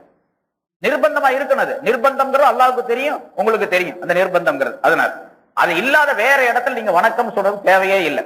கடையில வர்றாருங்க, பெரிய ஆபீசரா இருக்காரு, வணக்கம் வாங்க ஐயா அப்படின்னு சொல்ல, ஏதாச்சும் சலாம் சொல்லிட்டு போங்க. அஸ்ஸலாமு அலைக்கும் சொல்லக்கூடாது காபீர்களுக்கு, சலாமும் அலா மனி தபால் ஹுதா அப்படின்னு சொன்னான். அல்லது அவரே சலாம் சொன்னாரு வச்சுக்க, எத்தனை பேர் வர்றாங்க, ரொம்ப ஃப்ரெண்ட்ஷிப், ரொம்ப நல்லா பழகுறதுன்னு காரணத்தினால அவங்க நல்லா தெரியும் அஸ்ஸலாமு அலைக்கும் பா எப்படின்ட்டு வர்றாங்க. நீங்க என்ன சொல்லணும், நம்ம உடனே அலைக்கும் சலாம் சொல்லக்கூடாது, தெரியாம சொல்லிட்ட பரவாயில்ல, அலைக்க அப்படின்னு மட்டும் சொல்லணும். உங்களின் மீதும் அப்படின்னு அர்த்தம், நீங்களும் இஸ்லாத்துக்கு வந்துட்டா உங்களின் மீதும் உண்டு அந்த சலாம், சாந்தி அப்படின்னு அர்த்தம் அதுக்கு. அல்லது ஸல்லல்லாஹு அலைஹி வஸல்லம் சொல்லி தர்றாங்க, அஸ்ஸலாமு அலைக்கும் அப்படின்னு ஒரு மாற்று மதத்தார் ஒருத்தர் சொன்னாரு, முஸ்லீம் அல்லாத ஒருவர் சொன்னார்னா, சலாமும் அலா மனித்தபால் ஹுதா, நேர்வழியை பின்பற்றியவரின் மீது சலாம் உண்டாவதாக. யார் நேர்வழியை பின்பற்றினாங்களோ அவங்களுக்கு எல்லாம் உண்டு, நீ வந்துட்டீங்கன்னா உனக்கும் உண்டு அப்படிங்கிற அர்த்தம். இப்படி சொல்லிக் கொள்ளலாம் என்று சட்டம் இருக்கின்றது. அதனால இங்க இபாதத் நஅபுது என்பதற்குள்ள இபாதத், நஅபுது என்பது இபாதத்தில் இருந்து பிறந்தது வந்தது. அதனால நஅபுதுக்குள்ள இபாதத்துங்கிற அர்த்தம் இருக்கிற கருத்து இருக்கின்றது. ஈயாக்க நஅபுது என்று சொல்லும் போது உன்னையே நாங்கள் இபாதத் செய்கின்றோம், வணங்குகின்றோம். இப்போ வணங்குறது அப்படின்னு சொன்னா, இபாதத் அப்படின்னு சொன்னா வெறும் தொழுகை மட்டுமா? தக்பீர் கட்டிக்கிட்டு ஓதுறாங்க, அல்லாஹ் ஈயாக்க நஅபுது அப்படின்னு சொல்லிட்டு உன்னையே வணங்குறோம். தக்பீர் கட்டி நிற்கும் பொழுது நாம தொழுகின்ற காரணத்தால் ஈயாக்க நஅபுது என்ற வார்த்தைக்கு உன்னையே நாங்கள் தொழுகின்றோம் அப்படின்னு அர்த்தம். இபாதத் என்று எது எது சொல்லப்பட்டு இருக்கின்றோ அதெல்லாம் இந்த நஅபுதுக்குள்ள இருக்குது. இபாதத் என்று சொல்லப்பட்ட எல்லா விஷயங்களும் இருக்குது. இமாம் கஸாலி ரஹ்மத்துல்லாஹி அலைஹி அவர்கள் அந்த இபாதத் என்பதற்கு நாபுது என்பதற்கு 10 விதமான கருத்துக்களை சொல்லி காட்டுகின்றார்கள். 10 விதமான வணக்கங்கள் இருக்கின்றன, அது பூரா இந்த நாபுதுக்குள்ளே இருக்கின்றன என்பதாக. தொழுகை, ஜகாத்து, நோன்பு, ஹஜ்ஜு, திலாவத்துல் குர்ஆன், குர்ஆன் ஓதுதல், ஜிக்ரு, ஹலாலான ரிஸ்கை தேடுவது, இஹ்சானுல் ஜார், பக்கத்து வீட்டுக்காரருக்கு உபகாரம் செய்வது, நல்லவற்றை செய்வது, பிறருக்கு ஏவுவது, தீயவற்றை விட்டு தவிர்ந்திருப்பது, மற்றவருக்கு சொல்லுவது. அதாவது அம்ரும் பில் மஅரூஃப் நஹ்யுன் அனில் முன்கர் என்ற விஷயம். இவை 10ம் நாபுதுக்குள்ளே இருக்குது. இபாதத்துடைய இபாதத் என்பது 10 வகையான அம்சங்கள் உள்ளது. 10 வகையான செயல்களுக்கு இபாதத் என்பதாக சொல்லப்படும் என்பதாக ஸல்லல்லாஹு அலைஹி வஸல்லம் ஒரு ஹதீஸ்ல சொல்றாங்க. என்ன ஆச்சரியம், சுப்ஹானல்லாஹ், ஒரு மூமினான மனிதன் செய்யக்கூடிய எல்லா வேலைகளும் இபாதத்து தான் அப்படிங்கிறாங்க. மூமினான மனிதன் செய்யக்கூடிய எல்லா விஷயமும் இபாதத் தான். சாப்பிடுறாரு, அதுவும் இபாதத் தான். குடிக்கிறாரு, அதுவும் இபாதத் தான். ஏன்னா பிஸ்மில்லாஹ் சொல்லி குடிக்கிறாரு, சொல்லி குடிச்ச முடிச்ச உடனே அல்ஹம்துலில்லாஹ் சொன்னா அது இபாதத். படுக்கும் போது எதை ஓதணுமோ அதை ஓதனா அது இபாதத். சிறுநீர் கழிக்க போற அதுவும் இபாதத். மலம் கழிக்க போகின்றார், அதுவும் இபாதத் தான். எதை எப்படி செய்ய வேண்டும் என்று அல்லாஹ் ரசூல் சொல்லி இருக்கின்றார்களோ அந்த முறைப்படி செய்தால் அது இபாதத் தான். பிறகு ஸல்லல்லாஹு அலைஹி வஸல்லம் சொன்னார்கள், எல்லா இபாதத் அப்படின்னு சொல்லிட்டு உங்களிலே ஒரு மனிதன் தன்னுடைய மனைவியிடத்தில் உடலுறவு கொள்வதும் இபாதத் அப்படின்னு சொன்னாங்க. சஹாபாக்களுக்கு ஆச்சரியம், யார சொல்ல ஒரு மனிதன் தன்னுடைய ஷஹவத்தை போக்கிக் கொள்வதற்கு இபாதத், அதுக்கு கூலி கொடுக்குதா அப்படின்னு கேட்டாங்க. ஆமா, அதே ஷஹவத்தை, அதே ஆசையை, அதே இச்சையை அந்த மனிதன் தன்னுடைய மனைவி அல்லாத ஹராமான அந்நிய பெண்ணிடத்திலே வைத்தால் ஹராம் அல்லவா, அதுக்கு தண்டனை இருக்குதா இல்லையா? தண்டனை இருக்குது என்று சொன்னார்கள். ஆம், தண்டனை இருக்குது. அப்ப ஹலாலான இடத்துல அந்த இச்சையை நிறைவேற்றினால் அப்ப கூலி உண்டு, அது இபாதத் தான். இபாதத்துக்கு தான நன்மைகள் எழுதப்படுவது என்பது. எனவே நன்மைகள் எழுதப்படக்கூடியதாக அதுவும் ஆக்கப்படும். அதனால்தான் ஒரு மனிதன் தன்னுடைய மனைவியிடத்திலே செல்லக்கூடிய நேரத்திலும் கூட இன்னதை ஓதிக்கொள்ள வேண்டும் என்று ஸல்லல்லாஹு அலைஹி வஸல்லம் அவர்கள் சொல்லுகின்றார். அல்லாஹும்ம ஜன்னிப்ன ஷைத்தான, அல்லாஹ் யா அல்லாஹ் எங்களை ஷைத்தானை விட்டு எங்களை நீ தூராக்கி விடு, ஷைத்தானை எங்களை விட்டு நீ தூராக்கி விடு என்று ஓதிக்கொண்டு மனைவியிடத்திலே உடலுறவு கொள்ள வேண்டும் என்பதாக சொல்லப்பட்டு இருக்கின்றது. இதெல்லாம் இபாதத்தாக ஆக்கப்படுவதற்கு காரணம் வழியாக அமைந்திருக்கின்றது. ஆகவே எல்லாமே இபாதத் தான். சாப்பிடுறது, தூங்குறது, நடக்கிறது, பேசுறது. நான் பயான் பண்ணிட்டு இருக்கிறேன், அல்லாஹ்வுடைய கலாம் சொல்லிட்டு இருக்கிறேன், நீங்களா கேட்டுட்டு இது இபாதத். நான் ஒரு வகையான இபாதத், சொல்லக்கூடிய இபாதத், நீங்களா கேட்கக்கூடிய இபாதத். இதா குர்ஆன் குர்ஆன் தஸ்தமிஉ லஹு அப்படின்னு அல்லாஹ் குர்ஆன்ல ஆர்டர் போடுறான். குர்ஆன் ஓதப்பட்டால் நீங்கள் கேளுங்கள், காது தாழ்த்தி கேளுங்கள் அப்படின்னு சொல்றான் அல்லாஹ் தஆலா. குர்ஆன் ஓதப்பட்டால் அது ஒரு இபாதத்து, மிக சிறந்த இபாதத்து. அதனால இபாதத் செய்யக்கூடிய இபாதத்து ஒலியின் மூலமாக, சவுண்ட் சத்தத்தின் மூலமாக வெளியாக்கப்படக்கூடிய நேரத்துல அடுத்தவர் அது காது தாழ்த்தி கேட்கணும். கேட்கறதுக்கு வாய்ப்பு இல்ல, பேசாம எந்திரிச்சு போயிருந்து வேற விதமான வேலைகளை செஞ்சுட்டு இருக்க கூடாது. அதனாலதான் இந்த டேப்ல கேசட்ல வந்து கிராத் போடுறது கூட ஹராம் என்பதாக சொல்லப்பட்டு இருக்கிறது. நிறைய போட்டு கேட்கறாங்க, இப்ப எல்லாருமே போடுறாங்க. கேசட்ல கிராத்தை பதிவு பண்றது அது ஹுர்மத் இல்லை என்ற காரணத்தால் ஹராம் என்பதாக சில உலமாக்கள் ஃபத்வா கொடுத்திருக்கிறாங்க.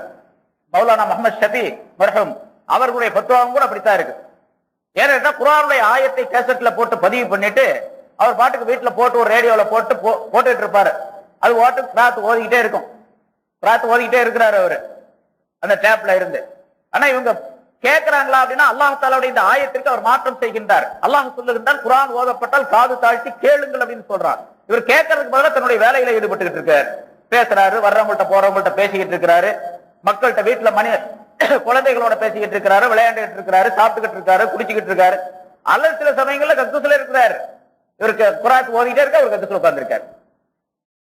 குர்ஆனுடைய ஆயத்தை கக்கூசுல உட்கார்ந்து கேட்கலாமா, ஓதலாமா? ஹராமாச்சு, அதனாலதான் ஹராம்னு சொல்றாங்க.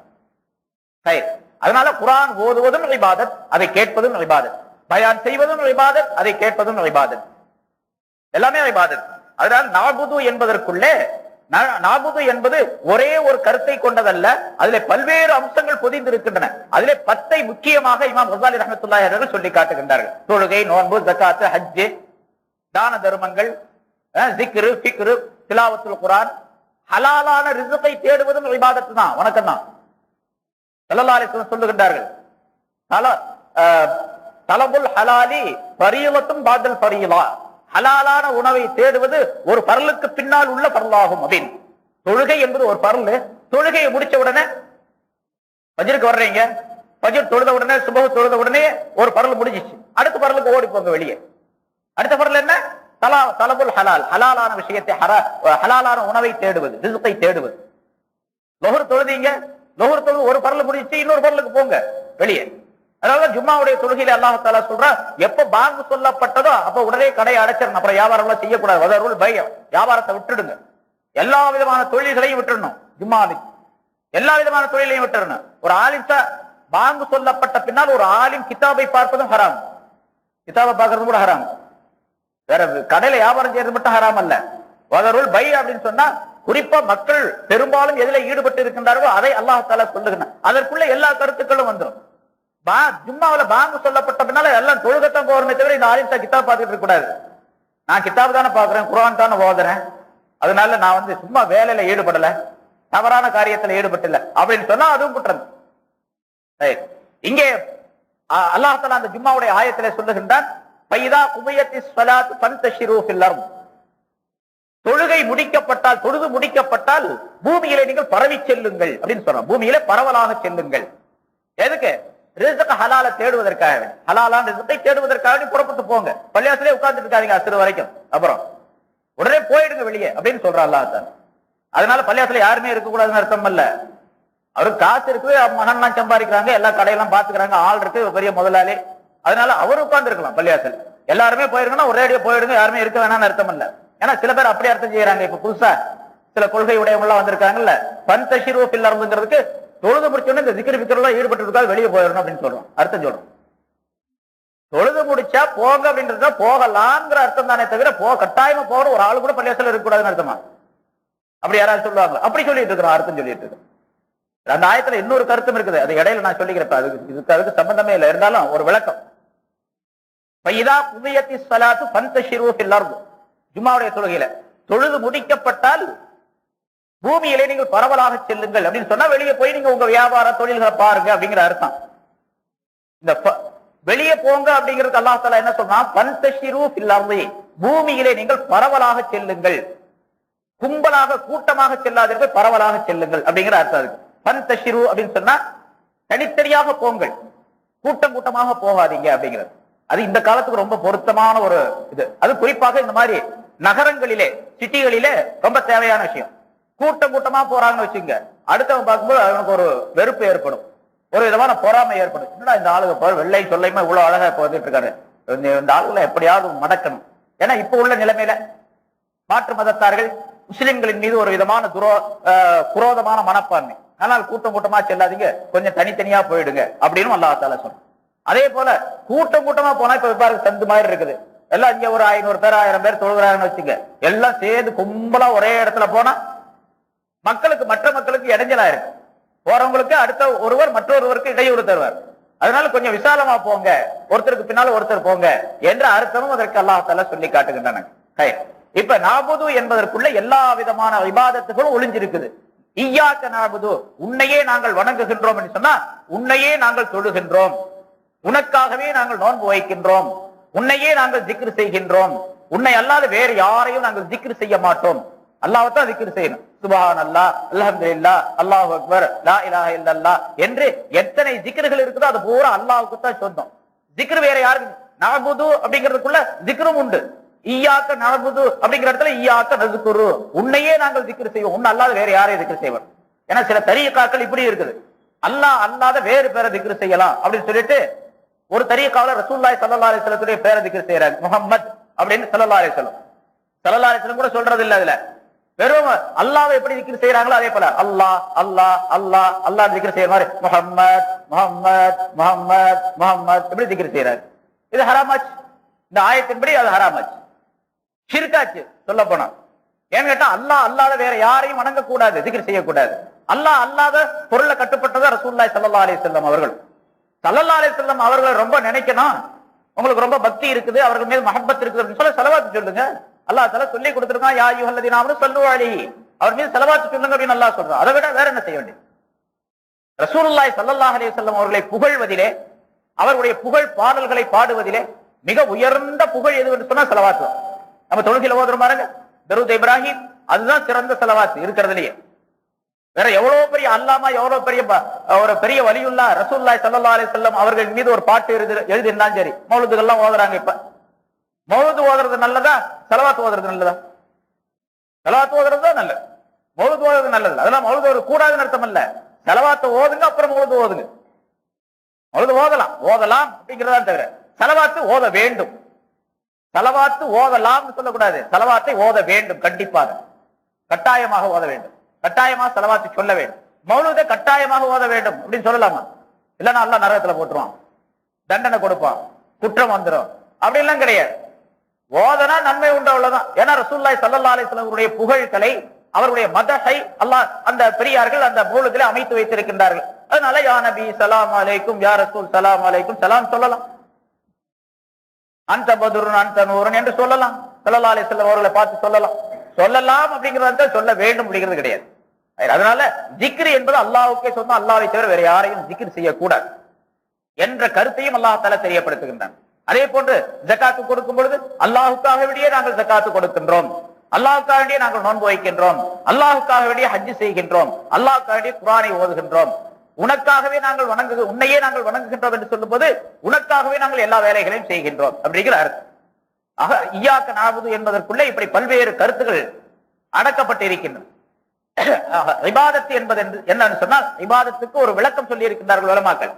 அன் தஃஅல மா கான ஃபீஹி ரிவல்லா, அல்லாஹ் தஆலாவுடைய ரிவா, திருப்தி, அல்லாஹ்வுடைய பொருத்தம், ரிதா எதிலே இருக்கின்றதோ அதற்கு பெயர், அதை நீ செய்வதுதான் இபாதத் என்பது. ஒரு வேலையை செய்யணும், அந்த வேலையை செய்யும் பொழுது அல்லாஹ்வுடைய ரிதா இந்த மனிதன் மீது ஏற்பட வேண்டும், அதற்கு பெயர் இபாதத் அப்படின்னு சொல்றோம். அது சின்ன வேலையாக இருக்கலாம், பெரிய வேலையாக இருக்கலாம், துனியாவை சேர்ந்த வேலையாக இருக்கலாம், ஆகிரத்தை சேர்ந்த வேலையாக இருக்கலாம், தனக்கு உள்ள வேலையாக இருக்கலாம், அடுத்தவருக்குரிய வேலையாகவும் இருக்கலாம். நான் எனக்கே நான் தொழுதுகிறேன், அது யாருக்கு? எனக்கு. நான் நோன்பு வைக்கிறேன், எனக்கு. நான் குர்ஆன் ஓதுறேன், எனக்கு. பக்கத்து வீட்டுக்காரருக்கு உபகாரம் செய்கிறேன், அவங்க கடைக்கு போக சொல்றாங்க, நான் போயிட்டு வர்றேன். அவங்களுக்கு ஏதாவது தேவை ஏற்படுது, அதை நிறைவேற்றி வைக்கிறேன். கொஞ்சம் காசு கேட்கறாங்க, கொடுக்குறேன். அல்லது வாய்ச்சொல் ஏதாவது உபகாரம் தேவைப்படுது, நான் செய்யறேன் என்று சொன்னால் இதெல்லாம் அடுத்தவருக்கு செய்ய, அதுவும் இபாதத்.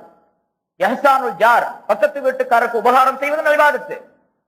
அந்த இபாதத்தை செய்தாலும் அல்லாஹ் தஆலா இடத்துல அதுவும் இய்யாக நஅபுது என்பதற்குள்ளே கட்டுப்பட்டது.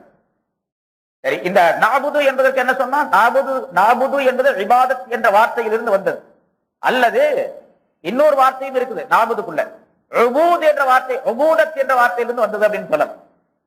இபாதத் என்ற வார்த்தையிலிருந்து வந்தது, பிறந்தது நஅபுது. அதாவது நஅபுதுக்கு வேர் சொல், அசல் சொல்லு இருக்கின்றதே, அது இபாதத். அல்லது நஅபுதுக்கு அசல் சொல்லு உபூதத் என்று வைத்துக் கொள்ளலாம். இபாதத் உடையவர் ஆபிது.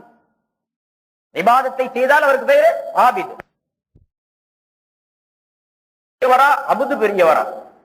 அப்துன்னு சொன்னா அடிமை அப்படின்னு அர்த்தம். ஆபிது பெரிய ஆளா, சிறந்தவரா? அபுது சிறந்த ஆளா? அப்துதான் சிறந்தவர். அதனாலதான் ஸல்லல்லாஹு அலைஹி வஸல்லம் அவர்களுக்கு அல்லாஹ் தஆலா அப்து என்ற பெயரை சூட்டினான். அப்து என்ற பெயரை சொன்னான். சுப்ஹானல்லதி அஸ்ரா பி அப்திஹி, தன்னுடைய அடியாரை ஒரே ஒரு இரவிலே கொண்டு சென்ற, எங்கிருந்து? பைத்துல்லாவில் இருந்து பைத்துல் முகத்தஸ் வரைக்கும் கொண்டு சென்ற அல்லாஹ் தஆலா மகா தூயவன் என்பதாக அல்லாஹ் தஆலா அந்த ஆயத்திலே, மேராஜிலே, அந்த சம்பவத்திலே சொல்லி காட்டுகின்றார். இப்ப ஸல்லல்லாஹு அலைஹி வஸல்லம் அவர்களுக்கு அப்து என்று பெயரிட்டார் அல்லாஹ் தஆலா. மேராஜுக்கு போய் வந்த அந்த காலை நேரத்திலே அல்லாஹ் தஆலா ரசூலுல்லாஹி ஸல்லல்லாஹு அலைஹி வஸல்லம் அவர்களிடத்திலே கேட்டான், என்னுடைய ரசூலே, நான் உனக்கு தந்த ஞாபகத்துகளிலே எதை நீ பெரிதாக நினைக்கிறாய் அப்படின்னு சொல்லி கேட்டான். நான் உனக்கு எவ்வளவோ ஞாபகம் செஞ்சிருக்கிறேன், அதுல எது பெருசுன்னு நினைக்கிறேன் நீ அப்படின்னு கேட்டானா. அப்ப ஸல்லல்லாஹு அலைஹி வஸல்லம் சொன்னார்கள், யா அல்லாஹ், உன்னுடைய பெயருடன் என்னை இணைத்து உன்னுடைய அடியான் என்பதாக என்னை நீ சொன்னாயே, அதுதான் எனக்கு ரொம்ப நல்லது அப்படின்னு, எனக்கு ரொம்ப பிரியமானது. அதாவது உன்னோட பேரோட சேர்த்து சுப்ஹானல்லதி அப்படின்னு அல்லாஹ் தன்னை சொல்றான். அஸ்ரா பி அப்திஹி, ரசூல்ல சொல்றான். ரசூலை சொல்வது அப்து, என்னுடைய அப்துன்னு சொல்றான். அப்திஹி, தன்னுடைய அடியானை ஒரு இரவின் ஒரு சிறு பகுதியிலே மஸ்ஜிதுல் ஹராமிலிருந்து மஸ்ஜிதுல் அக்ஸா வரைக்கும் நடத்தாட்டி சென்ற ஒருவன் மகா தூயவன் என்று அல்லாஹ் தஆலா சொல்லுகின்றான் அந்த ஆயத்துல.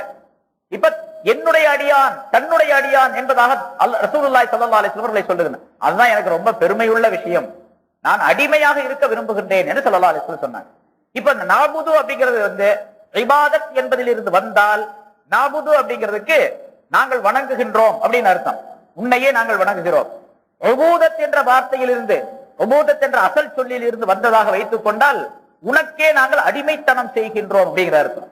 உனக்கே நாங்கள் அடிமைத்தனம் செய்கின்றோம். அடிமைத்தனம் என்று வந்துவிட்ட பின்னால இந்த மனிதனுக்கு உலகத்தில் எந்த விதமான பெருமையும் கிடையாது, எந்த பெருமையும் கிடையாது. நம்மெல்லாம் அடிமைத்தனம் உள்ளவர்கள், அப்தியத்து உடையவர்கள், அப்தியத்துடையவர்கள்.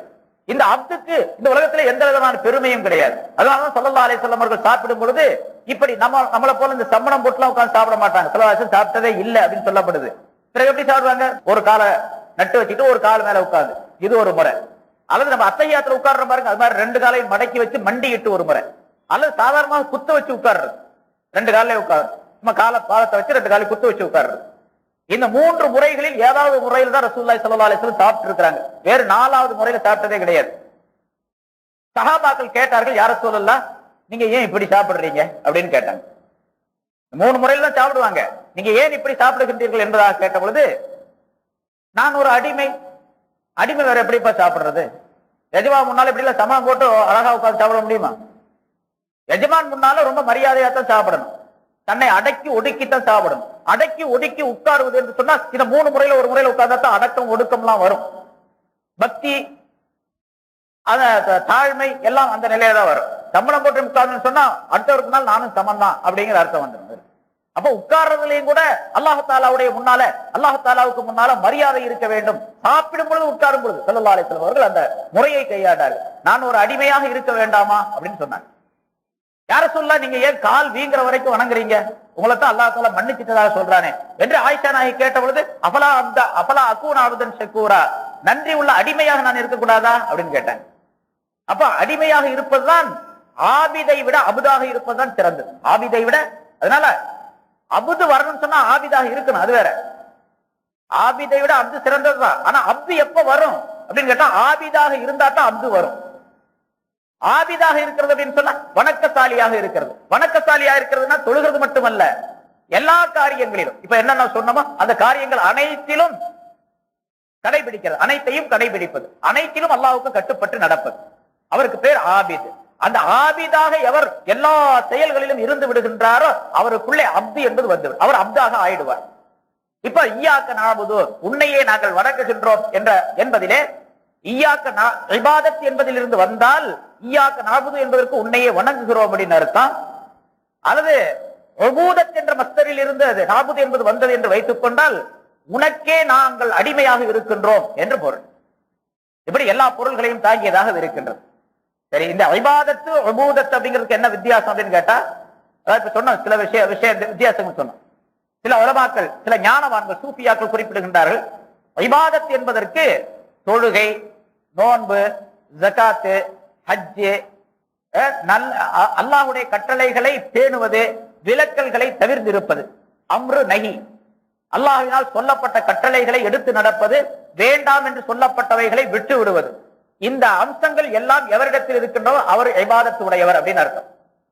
உபூதத் அப்படின்னு சொன்னா என்ன கருத்துன்னு கேட்டா, அல்லாஹ்வுடைய பொருத்த ரிலா, திருப்தி, யகீன், அல்லாஹ்வுடைய நிலைகளை பற்றி உள்ள நம்பிக்கை, அல்லாஹ் மீது உள்ள பரிபூர்ணமான நம்பிக்கை, ஷுஹூத், அல்லாஹ் தஆலா முன்னால் இருக்கிறான் அப்படிங்கிற எண்ணத்துல, தவாஜுத், அல்லாஹ் தஆலாவின் மீதே தன்னை அர்ப்பணிப்பது, அல்லாஹ்வுடன் ஒன்றிணைந்து அல்லாஹ்வுடன் ஒன்று இணையக்கூடிய செயல்களை செய்வது, இத்திசால் என்பதாக சொல்லப்படும். அதாவது அல்லாஹ்வுடன் இணையக்கூடிய காரியங்கள் அனைத்தையும் செய்து விடுவது, இதற்கு பெயர் உபூதத். இந்த 6 வகையான செயல்கள், ரிலா, யகீன், ஷுஹூத், தவாஜுத், இத்திசால் என்று சொல்லப்படக்கூடிய இந்த 6 வகையான செயல்களும் எவரிடத்தில் இருக்கின்றனோ அவர் உபூதத் உடையவர் என்பதாக சொல்லப்படும். எனவே இந்த தன்மை இருக்கின்றது. அதாவது ஆபித் என்பதை விட, இபாதத் என்பதை விட உபூதத் உடையவராக இருக்குது. இபாதத் உடையவராக இருப்பதை விட உபூதத் உடையவராக இருப்பது இருக்கின்றதே, அது ரொம்ப உயர்வான விஷயம். சாதாரணமாக மனிதர்களுக்கு அது முடியாது. ஒரு மனிதன் இபாதத் உடையவனாக இருக்கக்கூடிய மனிதர் கொஞ்சம் முயற்சி செய்து தன்னுடைய அமல்களிலே மேம்பட்டு செல்லுவாரே ஆனால் அவர் உபூதத் உடையவராக மாறி விடுவார். உதாரணமா நம்ம தொழுகிறோம் அப்படின்னு சொன்னா எனக்கு பேர் ஆபித். ஈயாக்க நஅபுது, உன்னையே நான் வணங்குகிறேன் அப்படின்னு சொன்னா உன்னையே நான் தொழுகிறேன். தொழுகையிலே இபாதத் என்ற அமைப்பு எனக்கு உண்டாக்கப்பட்டு இபாதத் உடையவனாக நான் ஆகிவிட்டேன். சரி, இந்த தொழுகையிலேயே இன்னும் கொஞ்சம் பூனிப்பாக, பேணுதலாக அந்த தொழுகையை அமைத்துக் கொள்ளக்கூடிய நேரத்தில் எப்படி ரசூலுல்லாஹி ஸல்லல்லாஹு அலைஹி வஸல்லம் சொல்லி காட்டுகின்றார்களோ, ஹஜ்ரத் அலி ரலியல்லாஹு தஆலா அவர்கள் சொன்னார்களோ, சூஃபியாக்கள் சொல்லுகின்றார்களோ, இந்த ஷேக்மார்கள் சொல்லுகின்றார்களோ, அந்த முறைப்படிக்கு அந்த தொழுகையை அமைத்துக் கொண்டால், அதாவது தக்பீர் கட்டிய உடனே ஒலு செய்திலிருந்து எடுத்துக்கொள்ளலாம். முன்னால் நான் சொல்லி இருக்கிறேன், ஒலு செய்யும் பொழுது ஷரியாத்துடைய ஒலு, தரீகத்துடைய ஒலு என்று இரண்டு விதமான ஒலுகள் இருக்கின்றன. ரெண்டையும் ஒரு மனிதன் நிறைவேற்றினால் அவன் இபாதத்துடையவனாக மாறிவிடுகின்றான், அதே நேரத்தில் உபூதத்துடையவனாக மாறிவிடுகின்றான்.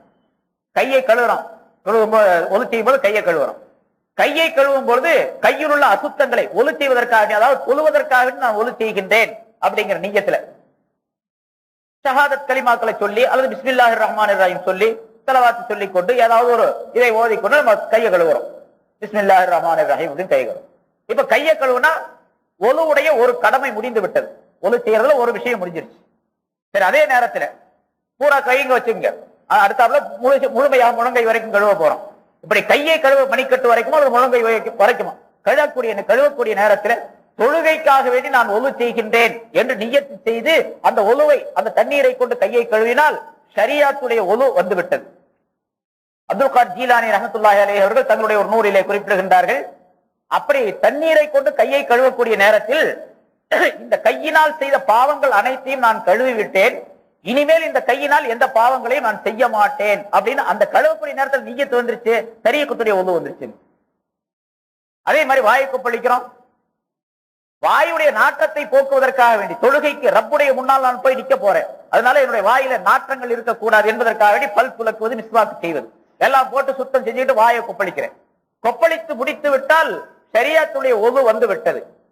சரி, இனிமேல் இந்த வாய்க்குள் இருக்கக்கூடிய நாக்கின் மூலமாக எந்த பொய்யையும் பேச மாட்டேன், புறம் பேச மாட்டேன், தீமையை பேச மாட்டேன், வீண் விஷயத்தை பேச மாட்டேன், எந்த விதமான கோள் சொல்ல மாட்டேன் என்றெல்லாம் தீய விஷயங்கள் அனைத்தையும் விட்டுவிட்டேன் என்ற எண்ணம் வந்துவிட்டால் அந்த வாய் கொப்பளிப்பதின் மூலமாக தரீகத்துடைய ஒலு வந்துருச்சு. நாக்குக்கு மட்டுமல்ல, பல்லுக்கும் அப்படி. வாய்க்குள்ள பல்லும் இருக்குது, நாக்கும் இருக்குது, அப்புறம் தொண்டையும் இருக்குது. வாய்க்குள்ள தொண்டையும் இருக்குது, பல்லு இருக்குது, நாக்கு இருக்குது. பல்லுக்கு என்ன தரீகத்துடைய ஒலு?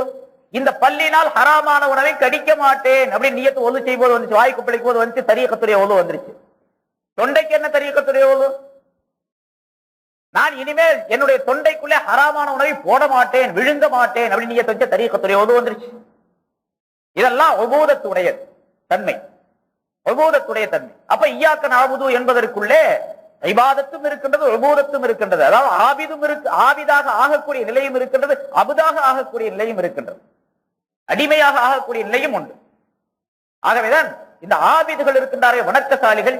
பொதுவாக ஆபித் அப்படின்னு எடுத்துக்கிட்டீங்கன்னா இய்யாக நஅபுது, உன்னையே வணங்குகின்றோம் அப்படின்னா அப்படி வணங்கக்கூடியவர்கள், அந்த வணங்குதலிலே 3 விதமான தன்மை உடையவர்கள் இருக்கின்றார்கள். சில பேர் நரகத்தை பயந்து வணங்குவார்கள். இப்ப நம்ம எல்லாம் தொழுகையில வணங்குறோம், தொழுகிறோம், நோன்பு வைக்கிறோம், ஜகாத்து கொடுக்கிறோம். இப்ப இந்த மாதிரி குர்ஆன் ஹதீஸ் எவ்வளவோ பேர், ஆயிரக்கணக்கான பேர் இருக்கிறாங்க, ஒரு 10-30 பேர் உட்கார்ந்து கேட்டுக்கிட்டு இருக்கிறோம். ஏதோ கொஞ்சம் பயம், சரி அல்லாஹ் தஆலாவுடைய கலாம கேட்போமே அப்படிங்கறதுக்காக கொஞ்சம் பயம், நம்மளும் சொல்லுவோமே அப்படின்னு எனக்கு கொஞ்சம் பயம். நம்ம சொல்லிக்கிட்டு இருக்கிறோம், நீங்க கேட்டுக்கிட்டு இருக்கிறீங்க. இப்ப இதுல எதுக்காக வேண்டி கேட்கிறோம்? அல்லாஹ் தஆலா நாளைக்கு நரகத்துல போற்றக்கூடாது, நரகத்துடைய வேதனை தண்டனை ரொம்ப கடுமையானது அப்படின்னு அல்லாஹ் சொல்றான். அதனால நரகத்துல போடக்கூடாது, நரகத்துக்கு போகக்கூடாது. நரகத்தை பயந்து தொழுவது, நரகத்தை பயந்து குர்ஆன் ஓதுறது, நரகத்தை பயந்து நோன்பு வைக்கிறது, ஜகாத்து கொடுக்கிறது, ஹஜ் செய்யறது, எல்லாம் நரகத்தை பயந்து செஞ்சாருன்னு வச்சுங்க. இவர் அவள் நல்ல ஆள் அல்ல. இவருக்கு பேரு ரஹ்பானி. ரஹ்பானின்னு சொல்லப்படுமா இவருக்கு பேர்? ரஹ்பானினா பயம் உடையவர், நரகத்தை பயந்து செய்யறார் அப்படின்னு. இவர் கியாமத்து நாள்ல இந்த வணக்கத்தோட இதே முறையில இதே நியத்துல மௌத்தா போய் கியாமத்து நாள்ல வரக்கூடிய நேரத்துல அல்லாஹ் தஆலா அவருக்கு சொல்லும்படியாக மலக்குகளிடத்தில் சொல்லுவான், நஜௌத மினன் நார், நீ நரகத்தை விட்டும் காப்பாற்றப்பட்டு விட்டாய் அப்படின்னு சொல்லப்படும். அவருக்கு நரகத்தை பயந்துதானே வணங்கினார், இவர் நல்ல அமல்களை செஞ்சாரு, கெட்ட அமல்களை விட்டுட்டாரு, அதனால நரகத்தை விட்டு பாதுகாப்பு கிடைக்கும். சரியா போச்சு. சரி, இன்னொரு கூட்டத்தினர் இருக்காங்க, அவங்களுக்கு பேர் ஹைவானின்னு சொல்லப்படும். ஹைவான் இருக்கிற மிருகங்கள் அது தங்களுக்கு சாதகமான நிலைகளை மட்டும் தேடிக்கொள்ளும். எங்க சாப்பாடு இருக்கு அங்க சாப்பிடும், எங்க புல்லு இருக்கு அங்க மேயும், எங்க தண்ணி காட்டுறாங்களோ அங்க போகும். இது சொர்க்கத்தின் பக்கம் ஆசை வைத்து வணங்குவது. இப்படி ஒரு குலம் யாபுதூன ஷௌகன் இலல் ஜன்னா, சொர்க்கத்தின் பக்கம் ஆசை கொண்டு வணங்குவார்கள் சில பேர். இவங்களுக்கு பேர் ஹயவானி அப்படின்னு சொல்லப்படும். இவங்க மௌத்தா போய் சொர்க்கம் போகும்பொழுது சொர்க்கத்துக்கு போயிடும், அல்லாஹ் தஆலா அனுப்பிடுவான். உதுகுலுல் ஜன்னத பிஸலாமின் ஆமினீன் அப்படி அவங்களை பார்த்து சொல்லப்படும். நீங்க எல்லாம் சொர்க்கத்துக்கு போங்க, ரொம்ப நிம்மதியானவர்களாக, சலாம் உடையவர்களாக, சாந்தி உடையவர்களாக சொர்க்கத்துக்குள் நுழையுங்கள் என்று அவர்களுக்கு சொல்லப்படும். இன்னொரு கூட்டத்தில் இருக்காங்களே, அவங்க யாபுதூனல் யஹ்சூரில் ரஹ்மான், ரஹ்மானுடைய திரு பொருத்தத்தை, ரிவாவை உண்டு பண்ணுவதற்காகவே வணங்குவார்கள். சொர்க்கத்துக்கும் வணங்க மாட்டாங்க, நரகத்துக்கும் வணங்க மாட்டாங்க, அதை பத்தி பிரச்சனையே இல்லை. அல்லாஹ்வுடைய திருப்திய மீது ஏற்படும், ரிவா ஏற்படும் என்று வணங்குவார்கள். இவர்களுக்கு பேர் ரப்பானி அப்படின்னு சொல்லப்படும். இவங்களுக்கு பேர் தான் ரப்பானி. முதல்ல 2 பேர் இருக்கிறாங்களே, அவங்களுக்கு எதை எப்படி என்ன நினைத்து வணங்கினார்களோ, இபாதத் செய்தார்களோ அது கிடைச்சிடும். ஆனா அல்லாஹ்வுடைய திருப்தி முழுமையாக கிடைக்கும் அப்படின்னு சொல்ல முடியாது. அல்லாஹ்வுடைய திருப்தி யாருக்கு கிடைக்கும்? யார் அல்லாஹ்வுக்காக எப்படி வணங்கினாங்களோ அவங்களுக்கு கிடைக்கும். அதனாலதான் ராபியத்துல் பஸரியா அவங்க சொல்றாங்க, யாரெல்லாம் நீ என்ன சொர்க்கத்துல போட்டாலும் சரி நரகத்துல போட்டாலும் சரி, எனக்கு அதை பத்தி அக்கறை இல்லை. நீ சொர்க்கத்துக்கு அனுப்பினாலும் சரி நரகத்துக்கு அனுப்பினாலும் சரி, அதை பத்தி பிரச்சனை இல்லை. உன்னுடைய திருப்தி என் மீது இருக்கணும், அவ்வளவுதான். நீ நரகத்திலே போட்டு திருப்தியோட போடு, ஒன்னும் பிரச்சனை இல்லை. எனக்கு உன்னுடைய ரிலா எனக்கு வேண்டும் என்பதாக சொல்லி காட்டினார். இது போன்ற பல பெரியவர்கள், பல ஞானவான்கள் அல்லாஹ்வுடைய திருப்தியை பெறுவதற்காக வணங்கினார்கள். இப்ப சஹாபாக்கள் முழுமையாக, அதே போன்று பெரியார்கள், ஞானவான்கள் பலரை நாம் பார்க்கின்றோம், அல்லாஹ்வுடைய ரிலா ஏற்பட வேண்டும் என்பதற்காக வேண்டிய வணங்குறாங்க. சொர்க்கத்திற்காக வேண்டிய நரகத்திற்காக வேண்டிய அவர்கள் வணங்கவில்லை. அல்லாஹ்வுடைய ரிலா, திரு பொருத்தத்தை, அவருடைய திருப்தியை பெறுவதற்காக வேண்டி வணங்குதல் இருக்கின்றதே, அது சாதாரணமா எல்லா மனிதராலே முடியாது. அது ரொம்ப பயிற்சி வேணும். நம்ம சாதாரணமா இருக்கக்கூடிய நம்ம நரகத்தை பயந்தோ அல்லது சொர்க்கத்தை ஆசை வச்சு வணங்கினா கூட போதுமானது நமக்கு.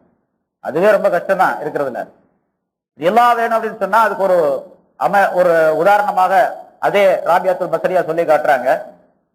ஒரு மஜ்மா, ஒரு கூட்டம் அவர்களுடைய இடத்துல நடைபெறும். பெரும் பெரும் விலாயத்து உள்ள மனிதர்கள் எல்லாம் ராபியா பஸரியா அவர்களுக்கு போய் உபதேசம் கேட்பாங்க. அப்போ ஒரு சமயம் ஒரு கூட்டம் அங்க இருக்கு. அவங்க திரைக்கு பின்னால இருந்து அந்த மக்களுக்கு உபதேசம் செஞ்சுக்கிட்டு இருப்பாங்க.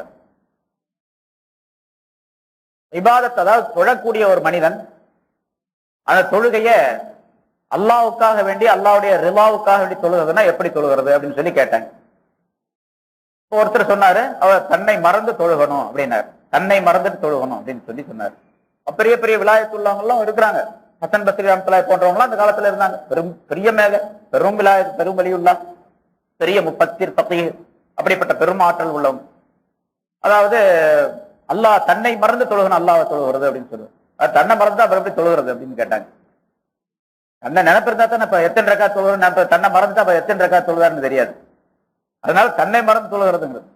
அது இன்னொருத்தர் சொன்னாரு, ஏதாவது ஒரு கொசு அல்லது ஒரு தேள் அல்லது ஒரு பாம்பு அப்படின்னு வச்சு ஒரு தேள் கடிச்சிச்சு. அந்த தேள் கடிக்கிற கூடிய நேரத்துல தொழுது கொண்டு இருக்கக்கூடிய ஒருவருக்கு தேள் கடிக்குதுன்னு வச்சுங்க. அந்த தேள் கடிப்பதை பொறுத்து கொண்டு இவர் தொழ வேண்டும். அதாவது அந்த தேள் கடிக்கிறது கஷ்டம் கூட இவருக்கு பெருசா தெரியக்கூடாது, தொழுகதான் பெருசா தெரியும். இப்ப நம்ம கொசு கடிக்குது, நம்ம சும்மா தொழுக முடியுதா? உடனே அத்தாட்டி இப்படியாட்டு முதுகுலா கையாட்டு கால் ஆட்டுறது, எப்படியாவது அந்த கொசு அடிக்கணும் அப்படின்ட்டு கீழே குனிஞ்சாவது அடிச்சு போடுவாரு. ஆனா அதுக்கு இடம் இல்லை, அதனால அப்படியே காலை கடிக்கும், கால மேல காலை வச்சு தேய்ச்சிக்கிட்டு அப்படியே நிற்போம். அவர் என்ன சொல்றாரு விளக்கம், அப்படி கொசு கடிச்சிச்சு அல்ல தேல் கடிச்சிச்சுன்னு வச்சுங்க, அந்த கடிக்கிறத பொருள்படுத்தாமல் அப்படியே தொழுதுகிட்டு இருக்கணும் அப்படின்னு சொல்லி. இது சரியான வணக்கமே இல்லை அப்படின்னாங்க ராபியத்துல் பஸரியா. ஏன் அப்படின்னு கேட்டாங்க. கொசு கடிக்கிறது உனக்கு தெரியுது இல்ல முதல்ல, அப்போ அல்லாஹ் வணங்கும் போது வணக்கத்துடைய இன்பம் உனக்கு தெரியலன்னு அர்த்தம். கொசு கடிக்கிறது தெரிஞ்சிச்சுன்னா, தேல் கடிக்கிறது தெரிஞ்சிச்சுன்னு சொன்னா உனக்கு அல்லாஹ்வுடைய டேஸ்ட் கிடையாது, இபாதத்துடைய டேஸ்ட் வரலன்னு அர்த்தம். எப்படி தொழுகணும் அப்படின்னு கேட்டாங்க எல்லாரும் சேர்ந்து. மறுபடியும் இவங்கள்ட்ட கேட்கறாங்க, கேள்வி கேட்ட ராபியத்துல் பஸரியாவிட்ட கேட்கறாங்க. தேல் கடிச்சிச்சு, தேல் கொசு போன்ற ஒரு ஏதாச்சும் ஒரு பூச்சி, ஒரு விஷ ஜந்து ஒரு மனிதனை தொழுதுட்டு இருக்கக்கூடிய ஆளை கடிக்குதுன்னு வச்சுங்க, அது கடிச்சதே தெரியக்கூடாது. தொழுது முடிச்ச பிறகுதான் அது கடிச்சதாக இருக்கு தெரியணும். அப்பதான் இவன் தொழுகிறாருன்னு அர்த்தம் அல்லாஹ். அதுக்கு பேர் தான் இபாதத் அப்படின்னு சொன்னாங்க. அதுதான் அல்லாஹ்வுடைய ரிலாவுக்காக வேண்டி தொழுகிறதுன்னு அர்த்தம். இதுக்கு உதாரணம் சொல்லி காட்டினாங்க. சஹாபாக்கள் அப்படித்தான் இருந்தாங்க. ஒரு தோட்டத்துல ஒரு 2 சஹாபாக்கள் ஸல்லல்லாஹு அலைஹி வஸல்லம் ஒரு இரவுல காவலாளிகளா ஒரு இடத்துல ஏற்படுத்தினாங்க. 2 பேரும் என்ன பண்ணாங்க, நீ கொஞ்ச நேரம் தூங்கு, நான் முழிச்சுக்கிட்டு இருக்கிறேன் அப்படின்னு சொல்லி 2 பேரும் பங்கு போட்டு ஒருத்தர் தூங்க வச்சுட்டாரு. இன்னொரு சஹாபி முழிச்சுக்கிட்டு இருந்தாரு. சும்மா ஏன் முழிச்சுக்கிட்டு இருக்கணும், வில்லு அம்பு எல்லாம் கையில இருக்கு, வாழ்கைன்னா எதிரிகளுக்கு காவலுக்காக வேண்டி முழிச்சிருக்க சொன்னாங்க ஸல்லல்லாஹு அலைஹி வஸல்லம். பாதுகாப்புக்காக வேண்டி 2 பேரும் அனுப்பியிருந்தாங்க.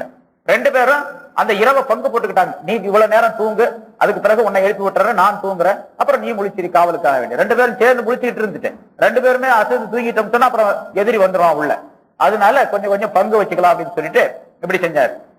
இந்த முழிச்சுக்கிட்டு இருந்தார் பாருங்க, இந்த சஹாபி என்ன பண்ணாரு, சரி சும்மா தானே முழிச்சுக்கிட்டு இருக்கிறோம் தொழுவோமே அப்படின்னு தொழுகையில் நின்றார். தொழுகையில் நின்ற உடனே இவர் ஒரு ஆள் நிக்கிறத பார்த்த உடனே எதிரி அங்கிருந்து ஒரு அம்ப விட்டான். அம்ப விட்ட உடனே இவர் மேல தைக்குது. அவர் சூரத்துல் பக்கரா ஓதினார், ஓதிக்கிட்டு இருக்கிறார். சூரத்துல் பக்கரா 2 ஜூஸுக்கு மேல 2 ஜூஸ் கிட்டத்தட்ட ஓதிக்கிட்டு இருக்கிறார். அம்பு வந்து பட்ட உடனே இவர் துள்ளகில்ல கிடையாது, அப்படியே நிக்கிறார். அந்த எதிரி பார்த்தா, சரி இந்த ஒரு ஆள் தான் இருக்கிற பிறகு இன்னொரு அம்பு விட்டான். இப்படி சர மாதிரி அம்பு விட்டுக்கிட்டே இருக்கிறான். அது அவர் மேல பாஞ்சுக்கிட்டே இருக்கு, அம்பு குத்திக்கிட்டே இருக்குது. அம்பு குத்தினா எப்படி இருக்கு, கொசு கடிக்கிற மாதிரியா இருக்கும். அம்பு குத்திக்கிட்டே இருக்குன்னா அவர் பாட்டு தொழுதுகிட்டே இருக்கிறாரு. சூரத்துல் பக்ராவை ஓதி முடிச்சுட்டு தொழுகையை முடிச்சாரு அவரு. நான் அந்த சூரத்துல் பக்ரா ஓதி முடிக்கணுங்கிற ஆசையில நான் இருந்தேன், இல்லைன்னு சொன்னா ஆசையில இருந்தேன். இந்த ரசூலுல்லாஹி ஸல்லல்லாஹு அலைஹி வஸல்லம் அவர்கள் எனக்கு ஒரு பொறுப்பை கொடுத்திருக்காங்க, பாதுகாப்பு பொறுப்பு. அந்த பொறுப்புல நான் தவறு செய்து விடுவேனோ அப்படின்னு நான் பயந்ததுனால உடனே தொழுகையை முடிச்சுக்கிட்டேன். இல்லைன்னு சொன்னா சூரத்துல் பக்ராவை முடிக்காம நான் தொழுகையை முடிக்க மாட்டேன் என்று சொன்னாங்க. சரி, அதுக்கு பின்னால அவரு அந்த தொழுகையை முடிச்சு சீக்கிரமா அவசர அவசரமா தொழுது முடித்து கொண்டு மேல பாய்ஞ்சிருந்த அந்த அம்பெல்லாம் புடுங்கி எரிஞ்சிட்டு படுத்திருந்தவங்க எழுப்பினார். எழுத்த உடனே அவர் எந்திரிச்சார். எந்திரிச்ச உடனே என்ன இப்படி நிக்கிறீங்க அப்படின்னு கேட்டார். அப்பதான் இந்த விஷயத்தை சொன்னார், எதிரி அம்பு விட்டுருக்கிறான், எதிரி யாரோ இருக்கிறாங்க. இந்த 2வது ஆள் எந்திரிச்ச, 2வது சஹாபி எந்திரிச்ச பார்த்தா தூரத்துல இருந்து எதிரி பாக்குறான். அடுத்த நம்ம ஒரு ஆள் தான் நினைச்சிட்டு இருந்தோம், இன்னொரு ஆள் இருக்கா போறது, அப்ப பல ஆள் உள்ள இருப்பாங்க போல தெரியுது, மறைஞ்சிட்டு இருப்பாங்க போல தெரியுது அப்படின்னு சொல்லிட்டு அவன் ஓடிட்டான். அந்த எதிரி போயிட்டான். இப்ப அந்த சஹாபிட்ட அவர் சொல்றாரு, அந்த தூங்கினவர்கிட்ட நாய், அதாவது முன்னால சொன்ன அந்த கருத்தை சொல்றாரு ரசூலுல்லாஹி, நாய் அதாவது முன்னால சொன்ன அந்த கருத்தை சொல்றாரு. ரசூலுல்லாஹி ஸல்லல்லாஹு அலைஹி வஸல்லம் அவர்கள் கொடுத்த பொறுப்பை தவறு செய்து விடுவேனே என்ற பயம் இருந்ததுனால சீக்கிரமா தொழுகையை முடிச்சுக்கிட்டேன். அந்த பயம் மட்டும் எனக்கு வரல அப்படின்னு சொன்ன சூரத்துல் பக்ராவை முடிக்காம நான் தொழுக மாட்டேன், தொழுகை முடிச்சிருக்க மாட்டேன் அப்படின்னு சொன்னார். இது அந்த தொழுகையினுடைய இன்பத்தை காட்டுகின்றது. இவருக்கு அம்பு எரிஞ்சதற்கு பாருங்க, அது பெருசா தெரியல. அதே மாதிரி ஹஜ்ரத் அலி ரலியல்லாஹு தஆலா அன்ஹு அவர்களுக்கு வாழ் அந்த அம்பு பட்ட நேரத்துல தொழுகையில் நின்றாங்க, அம்பு பிடிங்கி எடுத்தாங்க அப்படின்னு வரலாறு பல தடவை நீங்க கேட்டிருப்பீங்க. இதெல்லாம் தொழுகையில் நிற்கும் போது அந்த அம்பு பட்டது கூட அவர்களுக்கு தெரியாது. இந்த நிலையில் எவர் தொழுகின்றாரோ அவர்தான் அல்லாஹ்வுடைய திருப்திக்காக வேண்டி தொழுகின்றார் என்று ராபியாத்துல் பஸ்ரியா விளக்கம் சொல்லி காட்டினார்கள். ஆக இந்த இபாதத் செய்வதிலே அல்லாஹுக்காக வேண்டி அல்லாஹ்வுடைய பொருத்தத்தை பெறுவதற்காக வேண்டி இந்த இபாதத் செய்வதற்கின்றதே ரொம்ப உயர்ந்த தரஜாக்கள் உடையது. அதை இய்யாக நஅபுதுக்குள்ள இந்த எல்லா கருத்துக்களையும் சொல்லி காட்டுகின்றான். ரஹ்பானி, ஹயவானி, ரப்பானி என்று சொல்லப்படக்கூடிய 3 அம்சங்களையும் அல்லாஹ் தஆலா உள்ளடக்கி சொல்லி காட்டுகின்றான். அவருடைய தராதரத்திற்கு தக்கவாறு, காலநிலைக்கு தக்கவாறு, மனோபாவத்திற்கு தக்கவாறு எப்படி அமல் செய்தாலும் அந்த அமலை அல்லாஹ் தஆலா ஏற்றுக்கொள்வான். ஆனா இபாதத் என்பது இருக்கணும். சரி, அந்த இபாதத் என்பது இபாதத்து பதனி, இபாதத்து மாலி, உடல் சம்பந்தப்பட்ட வணக்கம், பொருள் சம்பந்தப்பட்ட வணக்கம். அதே போன்ற இபாதத்து பதனி மாலி, பொருளும் உடலும் சேர்ந்து சம்பந்தப்பட்ட வணக்கம் என்று 3 வகையாக பிரித்திருக்கின்றார்கள். நம்ம இப்ப 3 வகை சொன்னது வேற ஒரு விதத்துல, இப்ப சொல்லப்படுறது வேற ஒரு விதத்துல. இன்ஷா அல்லாஹ் அடுத்த வாரம் சொல்லப்படும். வாஹிர் தாவானா அல்ஹம்துலில்லாஹி ரப்பில் ஆலமீன்.